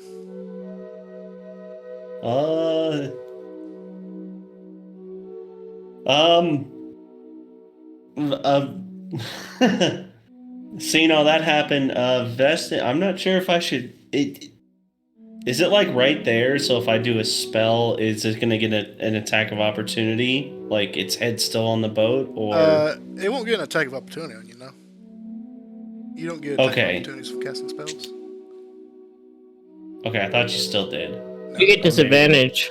Yeah, if it's a ranged spell, you do get disadvantage. Is this a ranged spell? Excellent question. Everything I have is a ranged spell. You just need some AoE. If only you had a fancy sword. I mean, I do have a fancy sword. You know what? I'll just use the fancy sword, and we'll attack for a 21 and 10 damage. That'll hit. Also, roll me a 1d20. Oh boy. So I want to know why as well. 8. Well, one day you may find out. Wild magic sword. As you stab into it, how much damage did you say? 10? 10. Yes, you stab into it, piercing the second eye. This mechanical, like light bulb eye being pierced and like flickering and sparking. You see it like almost become it's like thrashing about, and then gets close to like just becoming motionless, but you can still see it has like some functionality to it. Oh my god, will this thing just die? Anything Wow. else?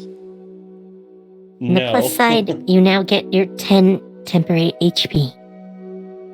Yay! Positives.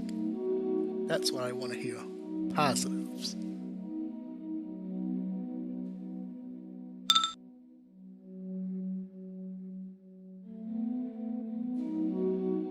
Alright. Vishara. Alright. I'm gonna use spiritual weapon again. And Oh, actually, you do need Get to a make a con 24. save. Actually, no. Switch weapon is a con. Never mind. It's not concentration. That's why it's so good. What'd you get? 24 to hit. That'll hit. If I only had advantage, I would have crit. But, it's gonna be 9 force damage. Alright, you bring down this giant spectral hammer, bringing it down on the head of this giant shark, cracking the metal as it splinters. You can see like the inside, the fire spewing out from its gut, coming out of the top of its head now, as it just sits there motionless and sinks deep into the trash below. That's right. That's right. Just go and die. Whew, that was fun. I guess I'll just die. Oh, no, that was terrifying. Oh, you just got a little singed, brother. It's nothing to worry about. She just kind of like rolls her shoulders, blood coming off of her arms from where she was bitten. And, since we're all injured before, anything else happens, Vishar's gonna do a prayer of healing.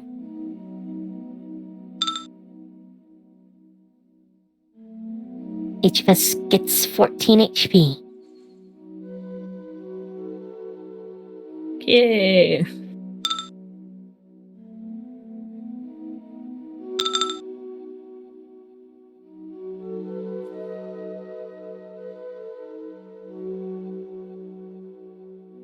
Though we lose the temp HP. Or, I mean, No, you unless keep we get 10 HP attacked in the until- next 8 turns, we will. You keep temp HP no matter what. It only lasts as long as the spell lasts. In fact, you have to renew it each turn, so. Huh, okay. The situation. Yeah.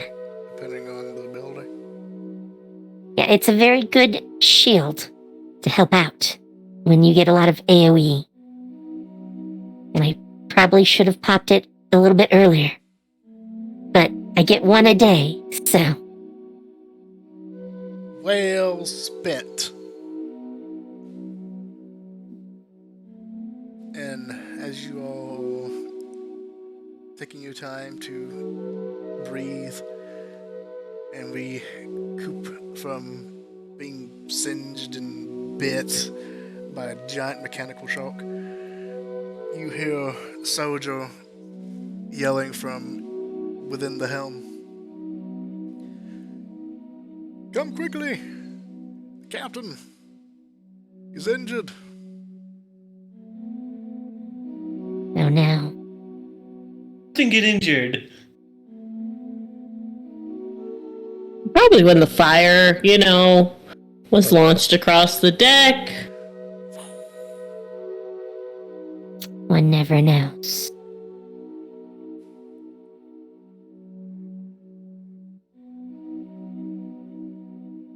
Do you go see what's up? Seems like that's the plan. Do you leave him to die? No. I mean, we gotta get across, so... Alright, so you all rush in. And inside you see Soldier kind of cradling this little... Well, I say little. He's like roughly your size, but like hunched over. Dingy rat. You see like blood kind of like trickling from his forehead, and there's like blood on the roof of the cabin. Soldier looks over to you and says, "Something hit the ship. We were flung up. I managed to hold on to the bench, but the captain, he hit his head roughly on the ceiling. Well, I've done what I can, but I am not a medical officer." Bashar is gonna place her hand on him and cast Cure Wounds.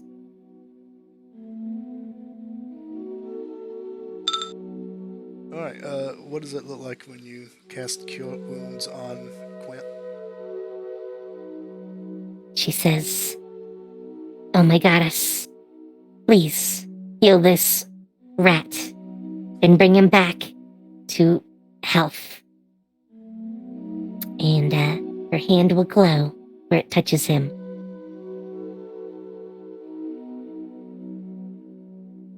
And that's 11 healing. Nice. Your hand glows a brilliant, like, blue light, like the moon. And you see, like, the blood kind of dry up and, like, sink back into the gash on his forehead. And, like, the gash, like, seals up, leaving a bit of a scar. But, honestly, he looks like he's probably got plenty of those. And this one would probably just be a new sea story to tell it.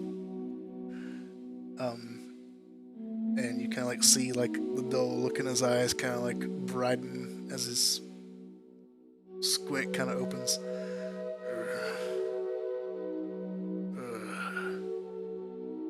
Am I dead yet? Nope. Damn it. Still alive. Double damage. I mean, if you want to be, you could, but I wouldn't suggest that. I mean, I went to all that effort to heal you. He tries to stand up and he kind of like shakily gets up, being held up by a soldier. And what of the beast? What of the smelter?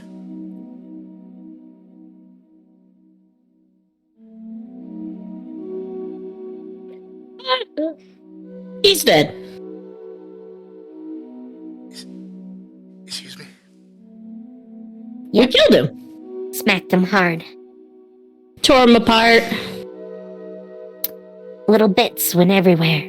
You killed the smelter. Yep. Yeah. I put a big giant hammer on his head, and it went below the trash. not to come up again. I can only... My mind can't grasp the foreseeable ecological decisions that this will be happening from. But I'm sure it will not... If I can instead... The seas are clear finally. I can dredge as much as I want and not to fear of a dreaded metal shark ever again. Exactly. I'm sure you can make a lot of money if you pick up its body. You kind of see like the gleam in his eye, and he just looks. Where did you see it go under? Right Just back right there. over there. Right on the side of your boat right now. He looks and he quickly like pulls out charts and starts like circling where it is, and then notices you're all there and like covers it up with his body as he's like drawing like where it is. And it's like, I'm gonna be fucking rich.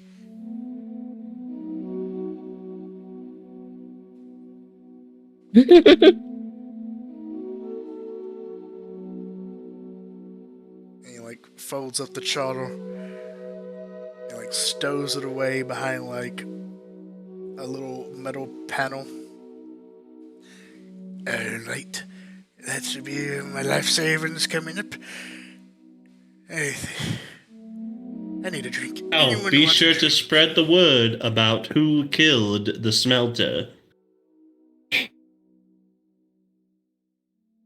Oh, the Quinchotel did he did. With aid from the no stowaways that are on his boat right now.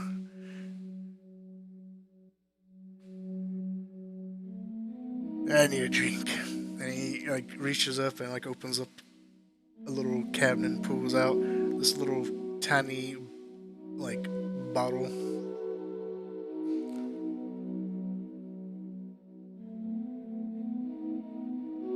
Don't be supposing that you all have a drink. No thanks. I'll take some. Veston pulls out a mug. I like that. He uncorks it and fills up your mug and just swigs some out of the bottle. Yeah, for you, Missy. And he motions the bottle to Sylvie. Hell yeah. She takes the bottle.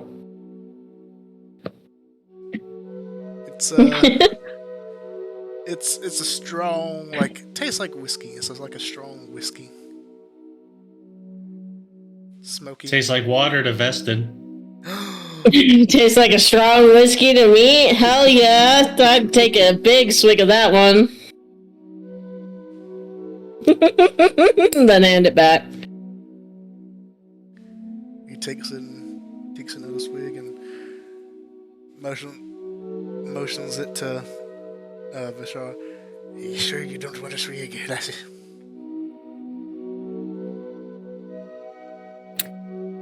I am good. Thank you. Well, I'm not one to push. Then he corks it and puts it back. Alrighty, I see we got about another 30 minutes before we get to mainland.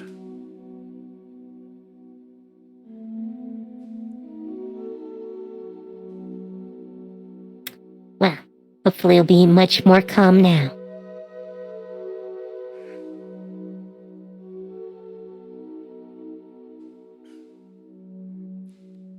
I think indeed it will.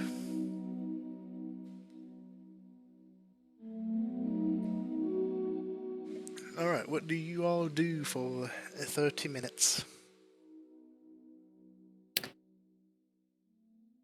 I think Rest. a short rest. But Yeah, it's we not take a long short enough. rest. It's not long enough for a short rest. It's only 30 minutes. Short rest is 32 an hour, so you could probably, like, manage to get a short rest in. Yeah, I'll rest and spend hit points to heal.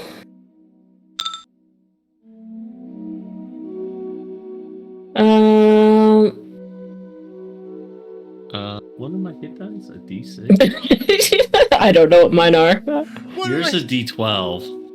Oh, are they? Okay. Yeah. How low am I? I'm just gonna use one. What even is life anymore? I probably should have used another one. I'm back at full health. What do you I mean hit short have to rest and it heal? didn't give that to me. What the fuck? Oh, that might Did you not select an option? might be an updated. Did you select a short rest dice? button. Give me their short rest button. Give me that button.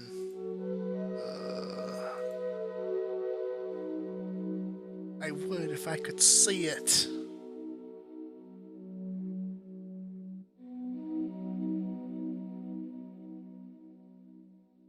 I think I do see it actually. The dilemma of do I see it or do I not?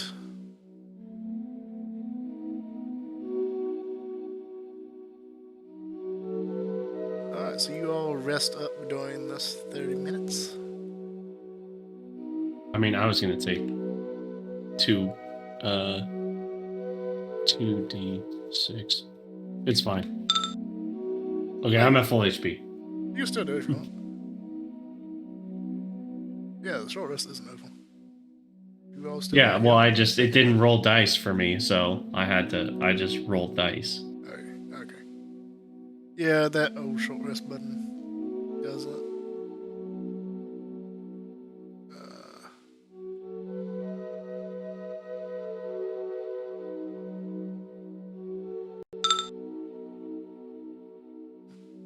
Why didn't it do the thing? It's not letting me drag and drop it on you for some reason. No, it's here. It is. Oh, you got it? Oh, okay. Yeah, I got it. There, now I got the proper short rest one. No, the one that actually does something. Yes, that one. Be quirky if it didn't do anything. Right? So quirky. Certainly. Alright, so you all rest up, tend to your wounds, take necessary pain medicine.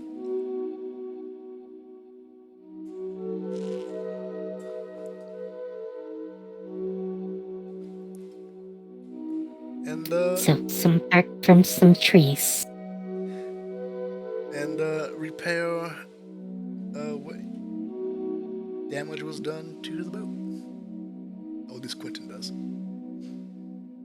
Whether or not you help is completely up to you. Veston doesn't know anything about repairing a boat, so Sylvie will try and help. She doesn't know anything about repairing a boat, but she'll lend a hand if needed.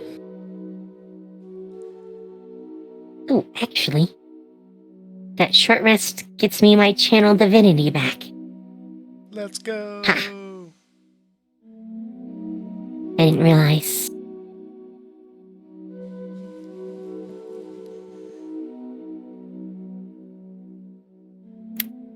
But, yeah, I would help too.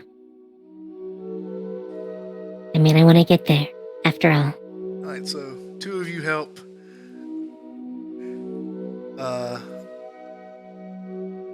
Quint kind of shows you what to do, you know. How to hammer in a nail, basically, because that's pretty much all he's doing. I mean, Vishar is pretty good with the hammer. Pretty strong. I could do some heavy lifting and fiddling and hold stuff while he hammers.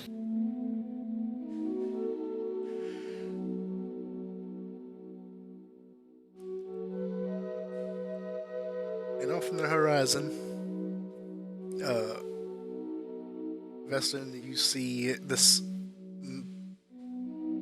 city built of just discarded trash and found treasures. the center surrounded by a giant wall of basically sheet metal.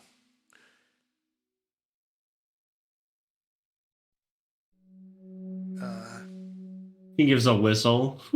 I can't whistle, so.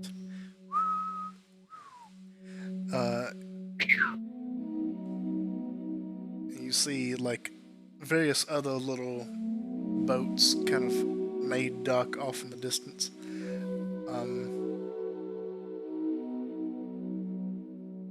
Quinn finishes up. He kind of makes way to the helm.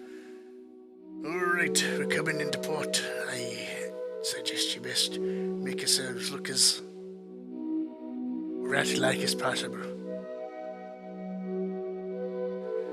The Scree! quartermasters, you can probably pay him off to not pay too much mind, but the guards are more troublesome.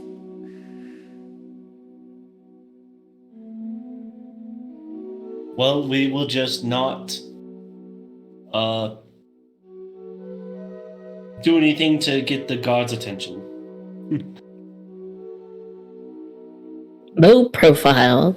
That would be the best idea. It's our specialty. Sort of. She says with a sparkling rainbow dragon. Yeah, the dragon is tucked under the blanket cloak. Just its little head is like partially sticking out under the hood. Shh.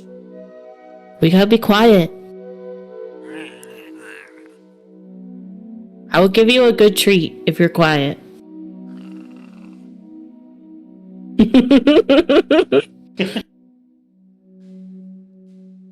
And then also whispering, we'll eat rat. Probably. Usual shocked look. Hey, she whispered it quietly to the dragon. In Sylvan. They'll never know. They'll never know. How will they know? They're gonna find out. How will they know? This burger's delicious. What's it made out of?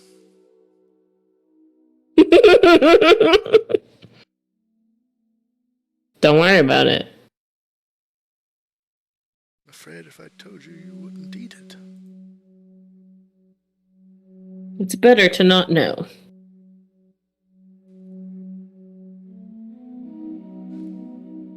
Alright, you all are making your way up to port.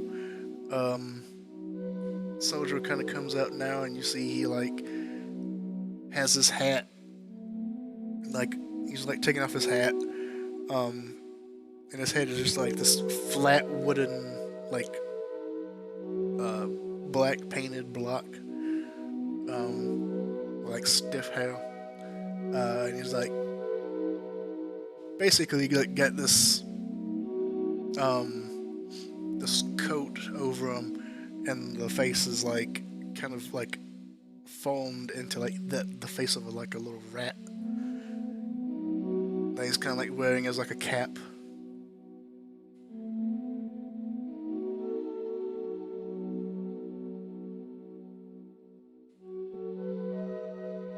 He's basically like wearing the equivalent of like a rat onesie.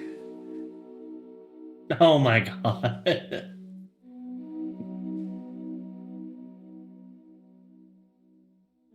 Alright, I'm ready.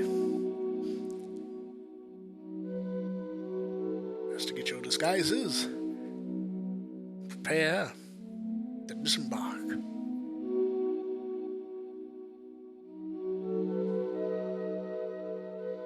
And the boat makes its way up to port, pulling into one of the many docks. You see all kinds of different rats, and you actually see a whole bunch of mice too. More mice than rats, and different kind of like cockroaches and other like rusty looking bugs going about working on the docks, you see all these tiny little mice like working away, like repairing the docks, like pulling cargo off of different boats and restocking the things. You do see rats and like kind of like a formal guard attire, which is just like old discarded like military uniforms that have like been shredded and like stitched back together in like the shapes of like a little rat would wear, or could wear. So those like pins and like medals are like way too big for them, but they're wearing them anyway. Yeah, it's like a pretty bustling like city dock.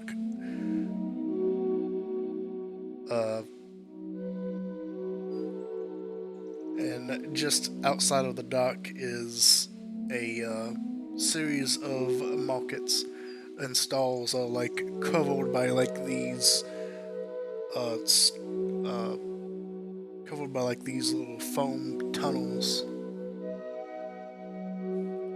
So it's kind of like a foam dome that have like tunnels carved through, and outside says Tunnel Market and like these ramshackle lettering. And Sodril comes up to you and says, "Alright, we've made our way here. It's time to disembark. Make haste. Hopefully we can find my compatriot in the markets. Quickly. What does your compatriot look like? Who are we looking for? Yeah. A small mouse individual. Has singed fur that smells of sulfur." Sylvie, you have the good nose. Be on the sniff out for sulfur. Alright. Well, we kind of smell like trash, but I'll do my best.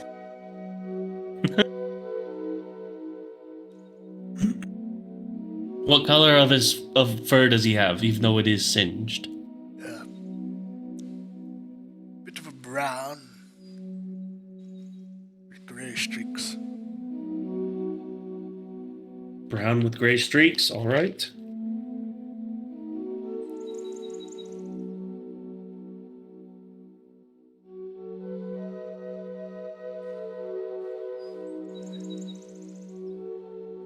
And at this time you all disembark off the boat. Go ahead and give me stealth checks. To basically disappear into the crowds of the docks. No. 20. Yeah. Oh my god, guys! I think maybe some guidance is due. What do you think? Oh, I forgot it doesn't roll.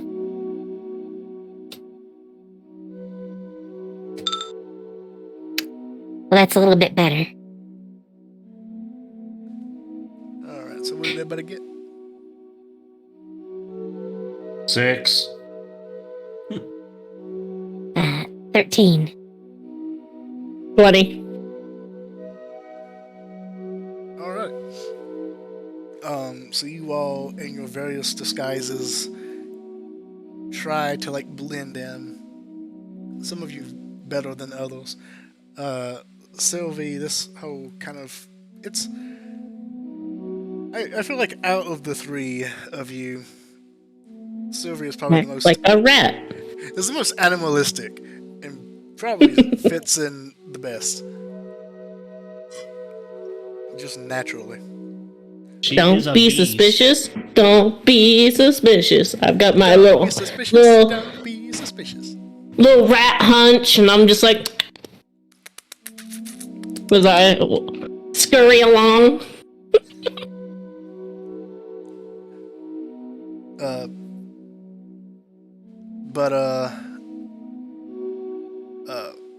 Vestin, you are much more. I feel like much more regal in a sense, and the whole acting like this wild vermin is strange and bizarre, and you kind of don't really. You're not really feeling it, and you kind of like you do get some glances from like the many rats and mice. And you do see, and kind of like in the middle of the crowds, what looks like a dock official beginning to approach in your direction. A dark official? A dock. A duck. Dock. Doc. Doc. Okay, sorry. I can't. Yes, it's a giant dock.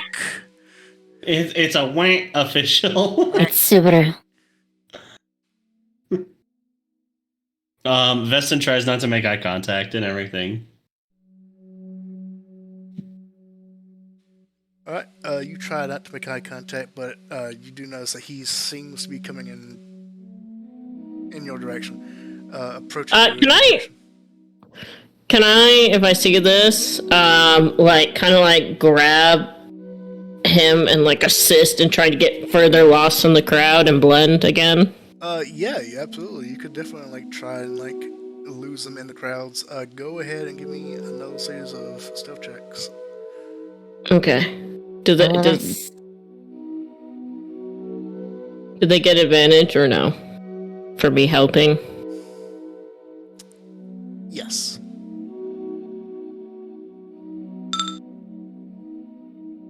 Natural 20. There you Okay. Not so great for me, but 12 is better than your 6. 22, 12, and 18 I are guess 3 rolls. I guess I'll cast some guidance on Sylvie. So roll a d4. Okay. 4, Oh, if only I had some spell points. 3, so that's 15. So 15 for mine. Alright, so Sylvia, as you notice this dock official, not duck, quack, this dock official approaching your group, you quickly grab Veston and pull him down, kind of crouched over with you, and scurry into the shadows of like the crowds, trying to lose him, the official, and like the various like loops of both dock workers and like just fishermen and like dredge workers.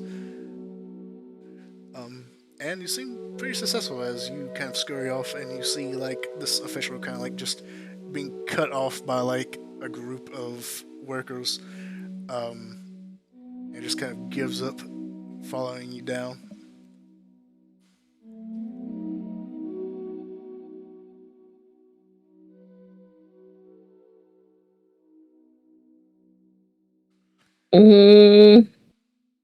Alright, so you are now in the docks.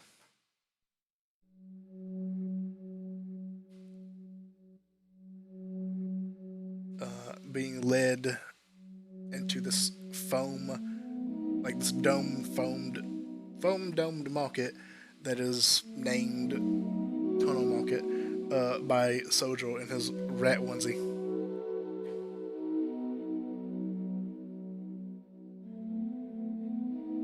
And as you kind of go through the streets, you notice an obvious disparity here.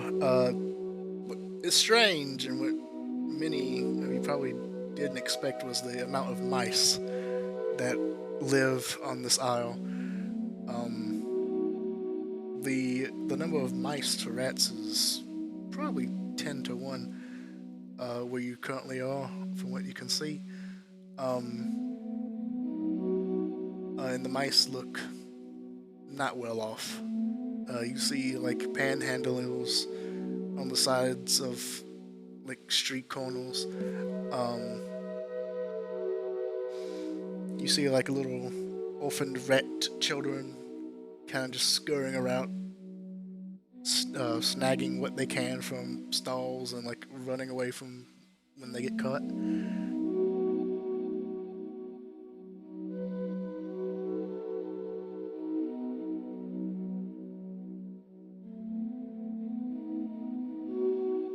Then eventually, you enter this giant foam dome. Inside are various tunnels going off in the different directions. Each level a different market layer of. You know what I just realized? I'm sorry to interrupt you. But this whole time, I just realized Sylvie can't actually understand a single rat. We retconned that, don't worry.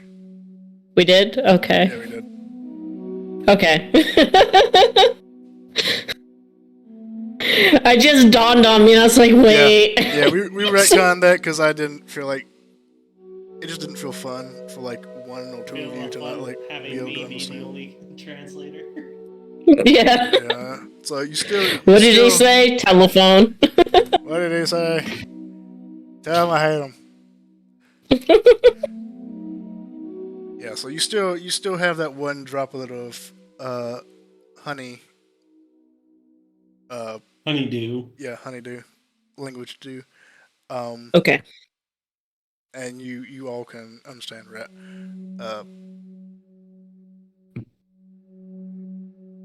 Well, most of you can, but you know. The one person who didn't drink it, and the reason why you still have that one drop. But mind powers! Yes.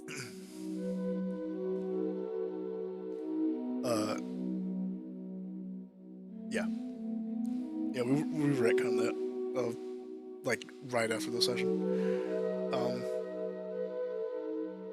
So you find yourself in this market. Each layer, like different sections of different mice peddling their wares. You see different, like there's also like roaches, like peddling their wares. Food stalls, different stalls for like clothing and other various goods. Just all kind of things imaginable, many of which seem to have been items found from the surrounding trash ocean.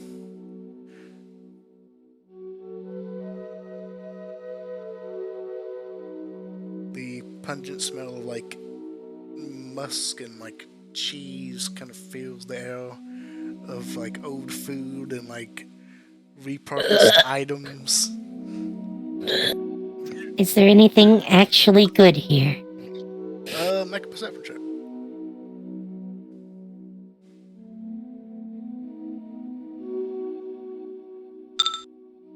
23. 23. As you kind of like look around the different stalls, as you're being led in by Soldier, a lot of the stuff is just repurposed trash, but one person's lost trash is another mouse and rat's treasure. But there is like various different foods here, like there's different like fruit and like veggies, you know, grains and like giant seeds, various cheeses of different stage of molding. You see like toy like little miniature like doll like bicycles that are being sold as like actual bicycles that are being sold, and like basically like all the like clothes and stuff you see that will look like those sized to fit a rat, look like it's been like a lost toy or like a lost doll that was ended up here, and the clothes and like items were repurposed for rat and mouse use.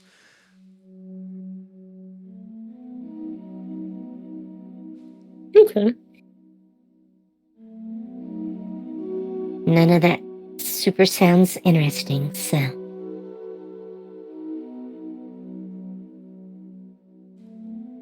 Definitely not eating the cheese and trash food, so But it's a keep looking for our guy. culture. Really I'll experience pass. the culture if you don't try out its food. Yes. I'll get by. Would rather not. Hashtag no.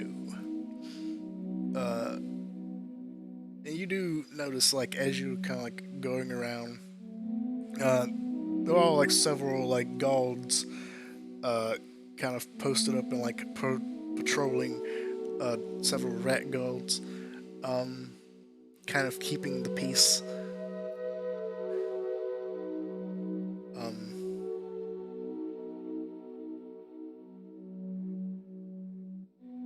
And at this time, Vesson, you feel a tug on your shoulder. A tug. A tug. Yeah. Veston looks over his shoulder. You turn around and you see like this thin, well-to-do pixie, with hair black, slicked back, well, finely dressed, like a button-up suit. And he is currently standing. He's not flying. He's standing, wings like folded and down, and he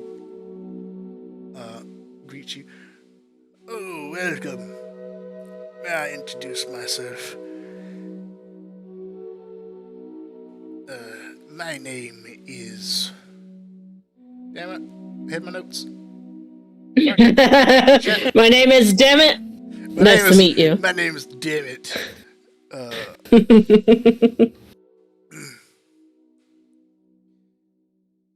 My name is Barry Sprite Mister. Pleasure to make your acquaintance. Be you a Mr. Mr. Veston?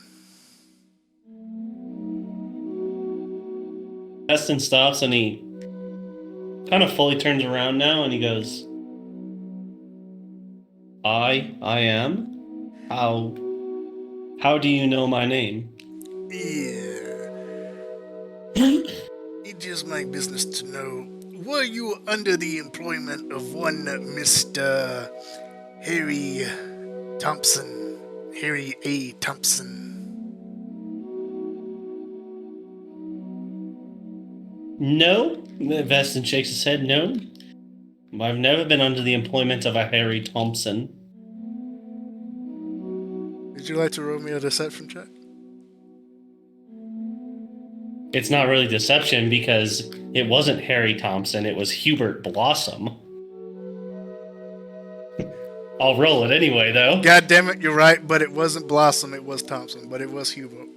I forgot my name. Oh, it was Thompson? Oh, It was I thought Hubert. It was Blossom. Thompson, it was not Blossom, but it was Hubert. You're Oh, right. okay. They both got the wrong name. God damn it. Half and half. You know, languages transcend, things get mucky in translation. Okay, if he says, okay, if it's Hubert Thompson, then, and I was wrong, Veston will give a nod. He goes, we were until we ended up here. And he gestures his arms out, kind of open. Hey. Greetings. I am sent here as a representative of Mr. Walrus. Mr. Thompson, dear Mr. Thompson, sadly never made it to his appointment. And it appears on his register that you were one of his employees. Granted relatively soon. So, I am here as a representative of Mr. Walrus to track down his belongings.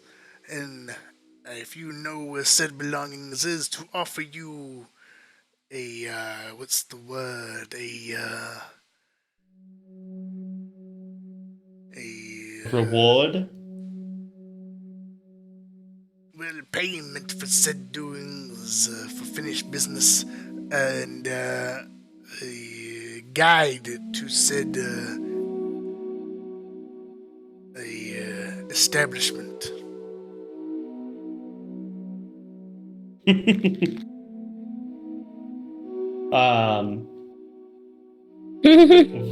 Veston, he's thinking for a minute because he's like, man, do I really want to give up this sword though?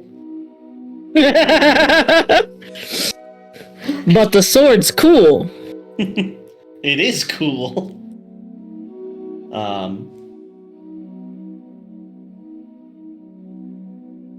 I can understand your coming to me, and I do appreciate it. Truthfully, Mr. Barry, I do have your boss's item in our possession. I hate to say I have been using it myself, given our circumstances, and I hope that Mr. Russ will be okay with that. It was just a bad situation, and I needed it, and I would hope that he would be willing to allow me to use this a little further until we can get it to him. We do want it to see it delivered. And we will take passage once we are done with the quest that we are on. If you can wait. Can you wait, or? I see. Well, that is, we understand trials and triumphs of, a weapon just sitting around. It does no good, when obviously you have had such hardships as yourself, using such an item would be mandatory, really. So we're fully aware of scenarios, and obviously when we hired Mr. Thompson to do our work, we only filed the agreements with him, not his employees, so you obviously would not have known the intricate details of such doings. So I believe I could overlook such things and perhaps not inform Mr. Walrus of the goings-ons. As far as time, Mr. Walrus would like his item, his package as soon as possible. I hope you understand.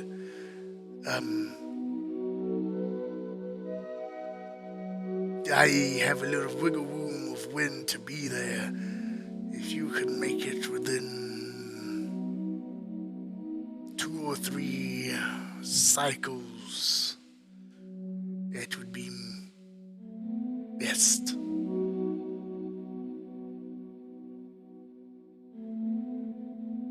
Veston looks over to the other two and Soldier. Do you think we can get this done in 2 cycles? What's a cycle? Yes. You don't know. Cycle when the sun stops in the sky, and it starts at the other side again, the cycle. Oh, a day. Yes, there hasn't really been any days here, though. That's the thing. So we don't even know how long we've been like this. Very bizarre. I don't fully understand what you mean by day. But a cycle, when the sun goes to one side of the horizon. Yes. I know. Yes, I know what you mean by a cycle. Where we come from, we call it a day. Oh, that's what's bizarre. Oh, okay. And every day. And since we have become this size, there hasn't really been a day, a cycle. It has always been like this, and he points up to like the everlasting twilight in the sky. So pardon me when I say, you can say a few days, but I don't really know how long a day is here.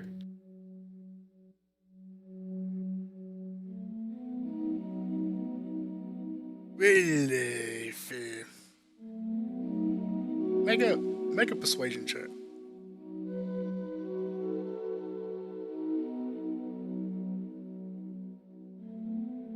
That's not performance, or that's not persuasion. That is. 12. Okay. He goes,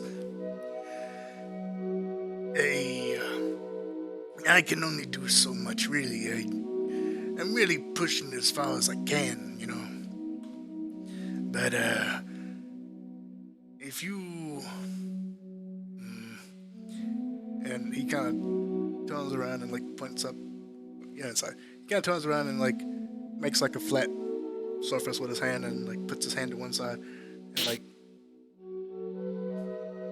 If you see...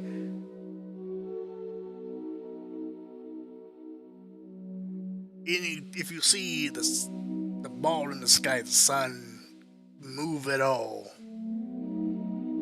if you could be at the docks, then maybe we could work something out. However long that'll be for you, I don't too much know what a day is.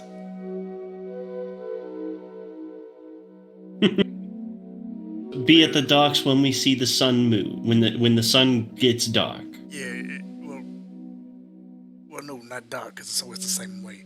So if you just, when you see the sun move from one side to the other 3 times. I understand what you're saying. I be at the docks by 3 movements of the sun. Yeah.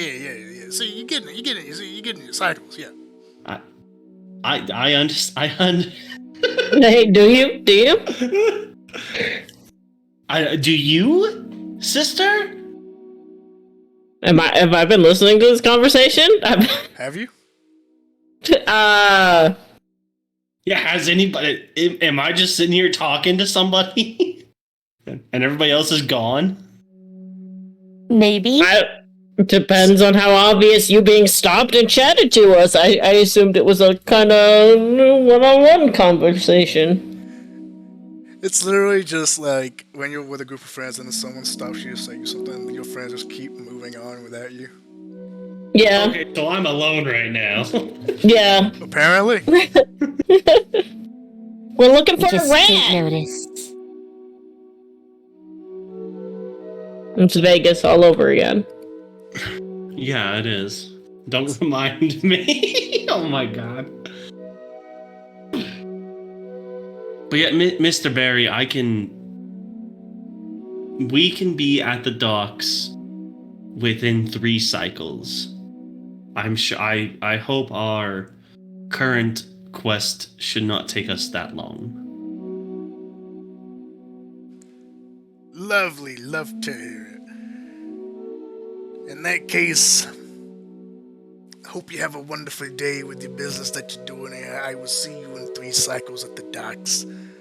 Mr. Roy sends his regards, and his wings kind of unflutter, and he begins to fly out.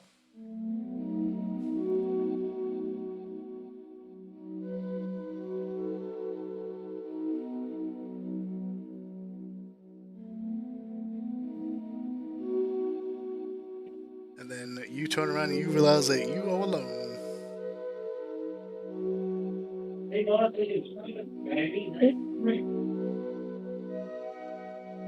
Oh, they had to go AFK for a moment. Oh, in that case, The rest of you realize Like that us. the rest of you realize that he is not here. My brother seems to be missing.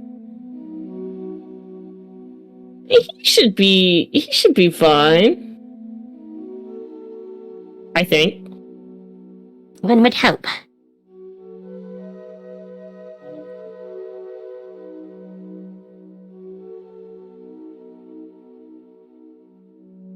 I mean, you'd know better than I would. Maybe we should look around just a little. Make sure he didn't get caught by the rat police. I kind of look around. Do I see him? Make a perception check.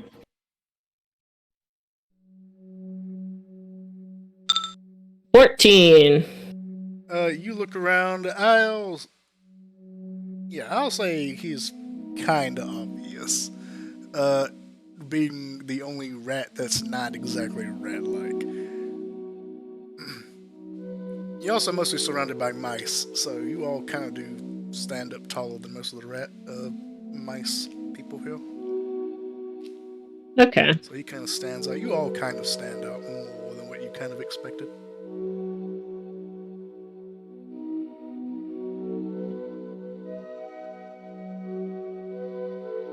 So you're able to find him and reconnect him to the group. Okay.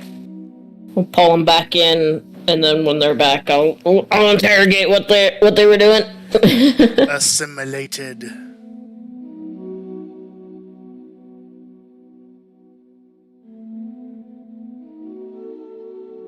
In the meantime, we are looking for our sulfur-smelling little friend. Yes, you are. How would you like to go about finding your sulfur-smelling little friend? I mean, I'll help look. Maybe you cover the smell, and I cover the visuals. Okay. Alright, so you can either give me perception checks, or you could give each other advantage. One or the other. I have we both have a +4, so it really doesn't matter. We both can just roll. Sure. Whoop! Well, It's certainly not me. 13's at least a bit better. Alright, so you both look around. Sylvie, you kind of open up your sense of smell and like take a deep whiff, and you're just hit with like this pungent smell of cheese as like a cheese vendor is like setting up shop right next to you. It has like the most pungent smelling cheese there is imaginable. It just hits you in the nose like a punch in the face. Yeah. Get your cheese here! Cheese here! Rat sells glorious cheeses for all your cheesy needs!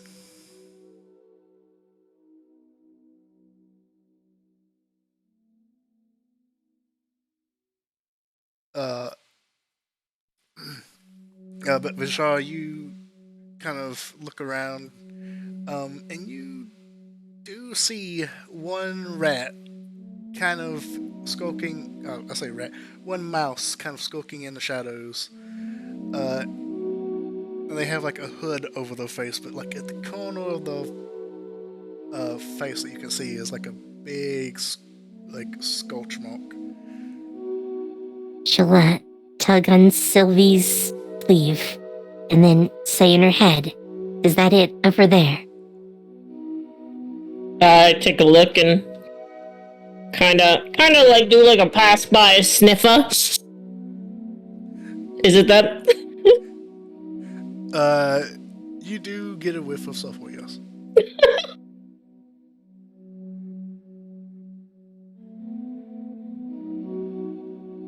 I'm not weird at all, just sniffing.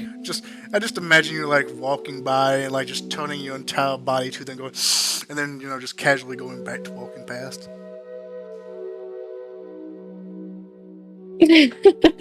That's just how I envision it in my head.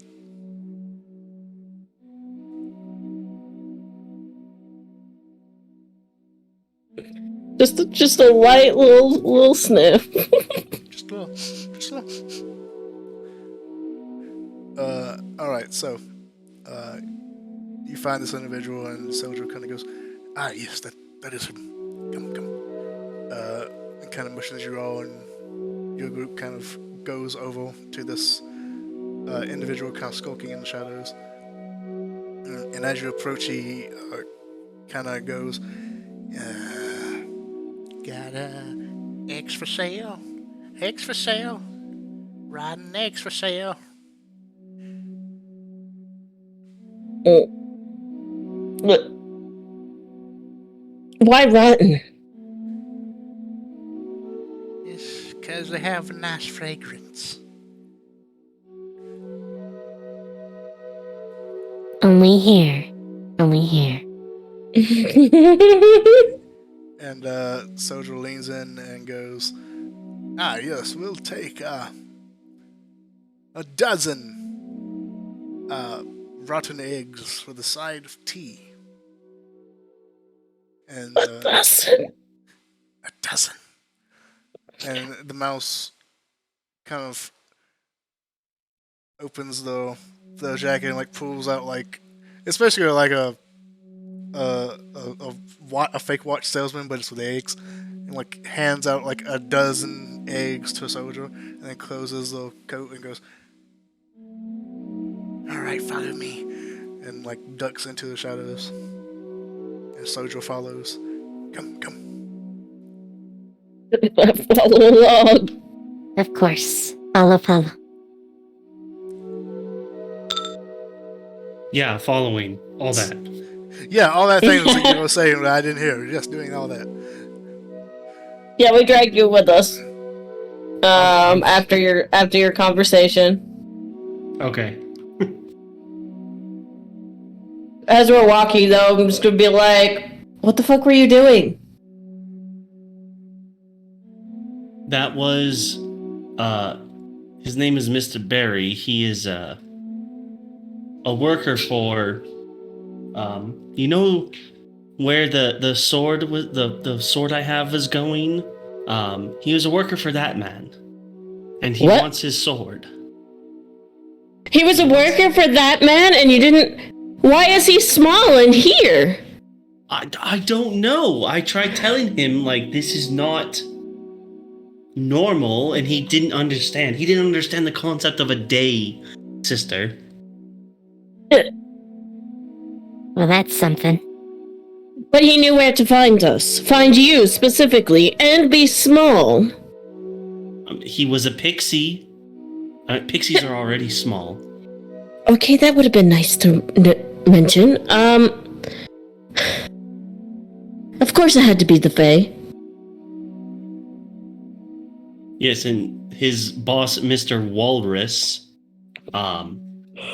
wants Nice his... name. Terrible I name. thought so too. Wants, his possession back. I was able to buy us 3 days. 3 days to get big. All right. Well, he said 3 days, and then we have 3 days to meet him back at the docks, and then he can offer us guidance to Mr. Walrus. That's what he said. Interesting. All right.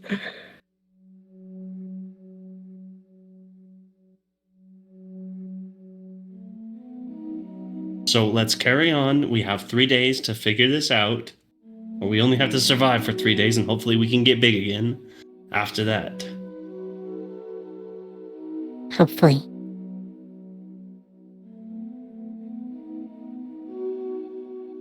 All right, let's get to work. And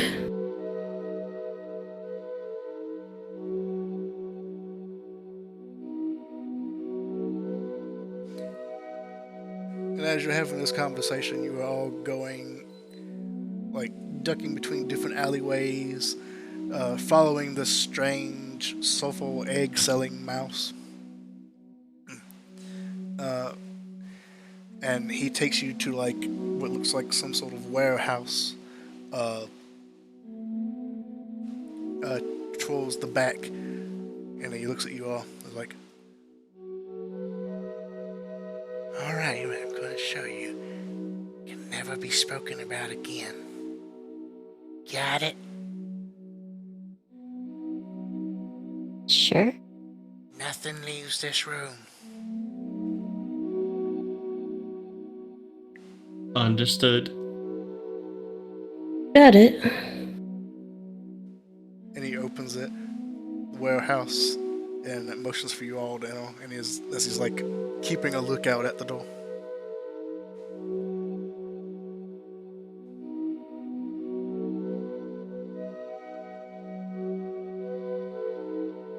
Closes it behind you, locks it, and then turns on a light. And you find yourself in like a small closet that's barricaded. Or you find yourself inside the warehouse, but it looks like the room looks much smaller than what it's supposed to be. And you see him like tapping on like a wall. And one of the panels in the wall slides open, and you see like these two yellow eyes peering back through the slit. "It's tea time." And the panel closes, and a fake wall moves aside for you all to enter inside. And as you do, you see like all of these different like mice, people, civilians or whatnot, just inside, and they all kind of like gather around each other, discussing various things. You see a large like table in the middle, and several individuals are discussing around it hastily. Everyone kind of looks up at you and then quickly looks back down. Four of them take notice of Sojo and motion you all to them. And Sojo begins to head off in that direction. And you see all different kinds of people in here. You see men, women, you even see children. They all look like they're preparing different equipment, like getting like different metal and like thick leather made for like armor, and preparing like sharp, jagged metal tools to like make weapons out of. And they're like distributing out like food to different people.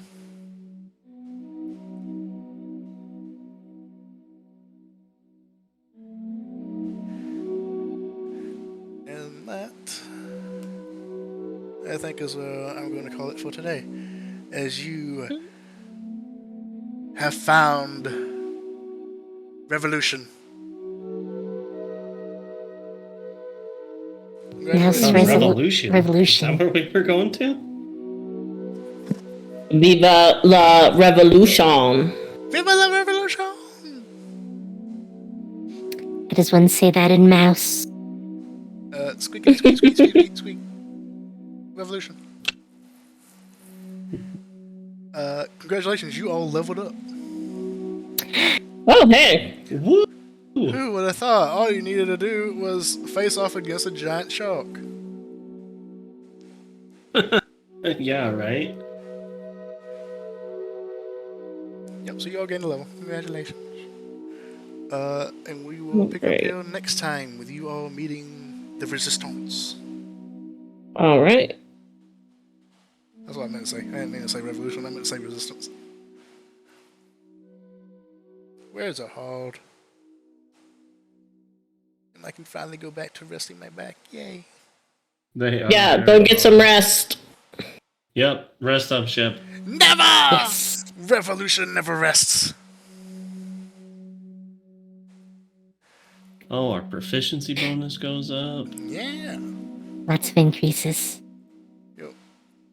Wait, does it go up? I thought it went up to level 5. You're level 3, right? No, we were level 4. Oh shit, I should have been throwing much stronger things at you. Could have sworn y'all live with Ray. Holy shit. You're just totally forgetting now. Well, if you have any questions about living up, just let me know. Average hit points, so you don't really need to roll anything. Because Okay. maths. Fuck maths. And I will see. Oh, and not next week. Not the week after, because I'll be gone. I'll be gone. Yes. So 20th is our next game. Yes, sir. Yes, sir. Yes, sir. Yes, sir. I actually don't know what that's from, but people have gotten stuck in my head.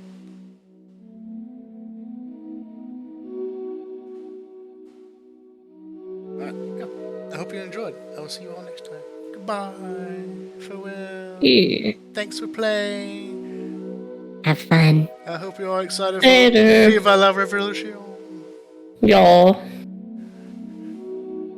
Yeah, force the enthusiasm. We will Let's see. go. Bye. Bye. And I hope you enjoyed it. If you did, remember to like the video, subscribe to the channel, leave a comment down below. And I will see you all next time. Goodbye. Farewell.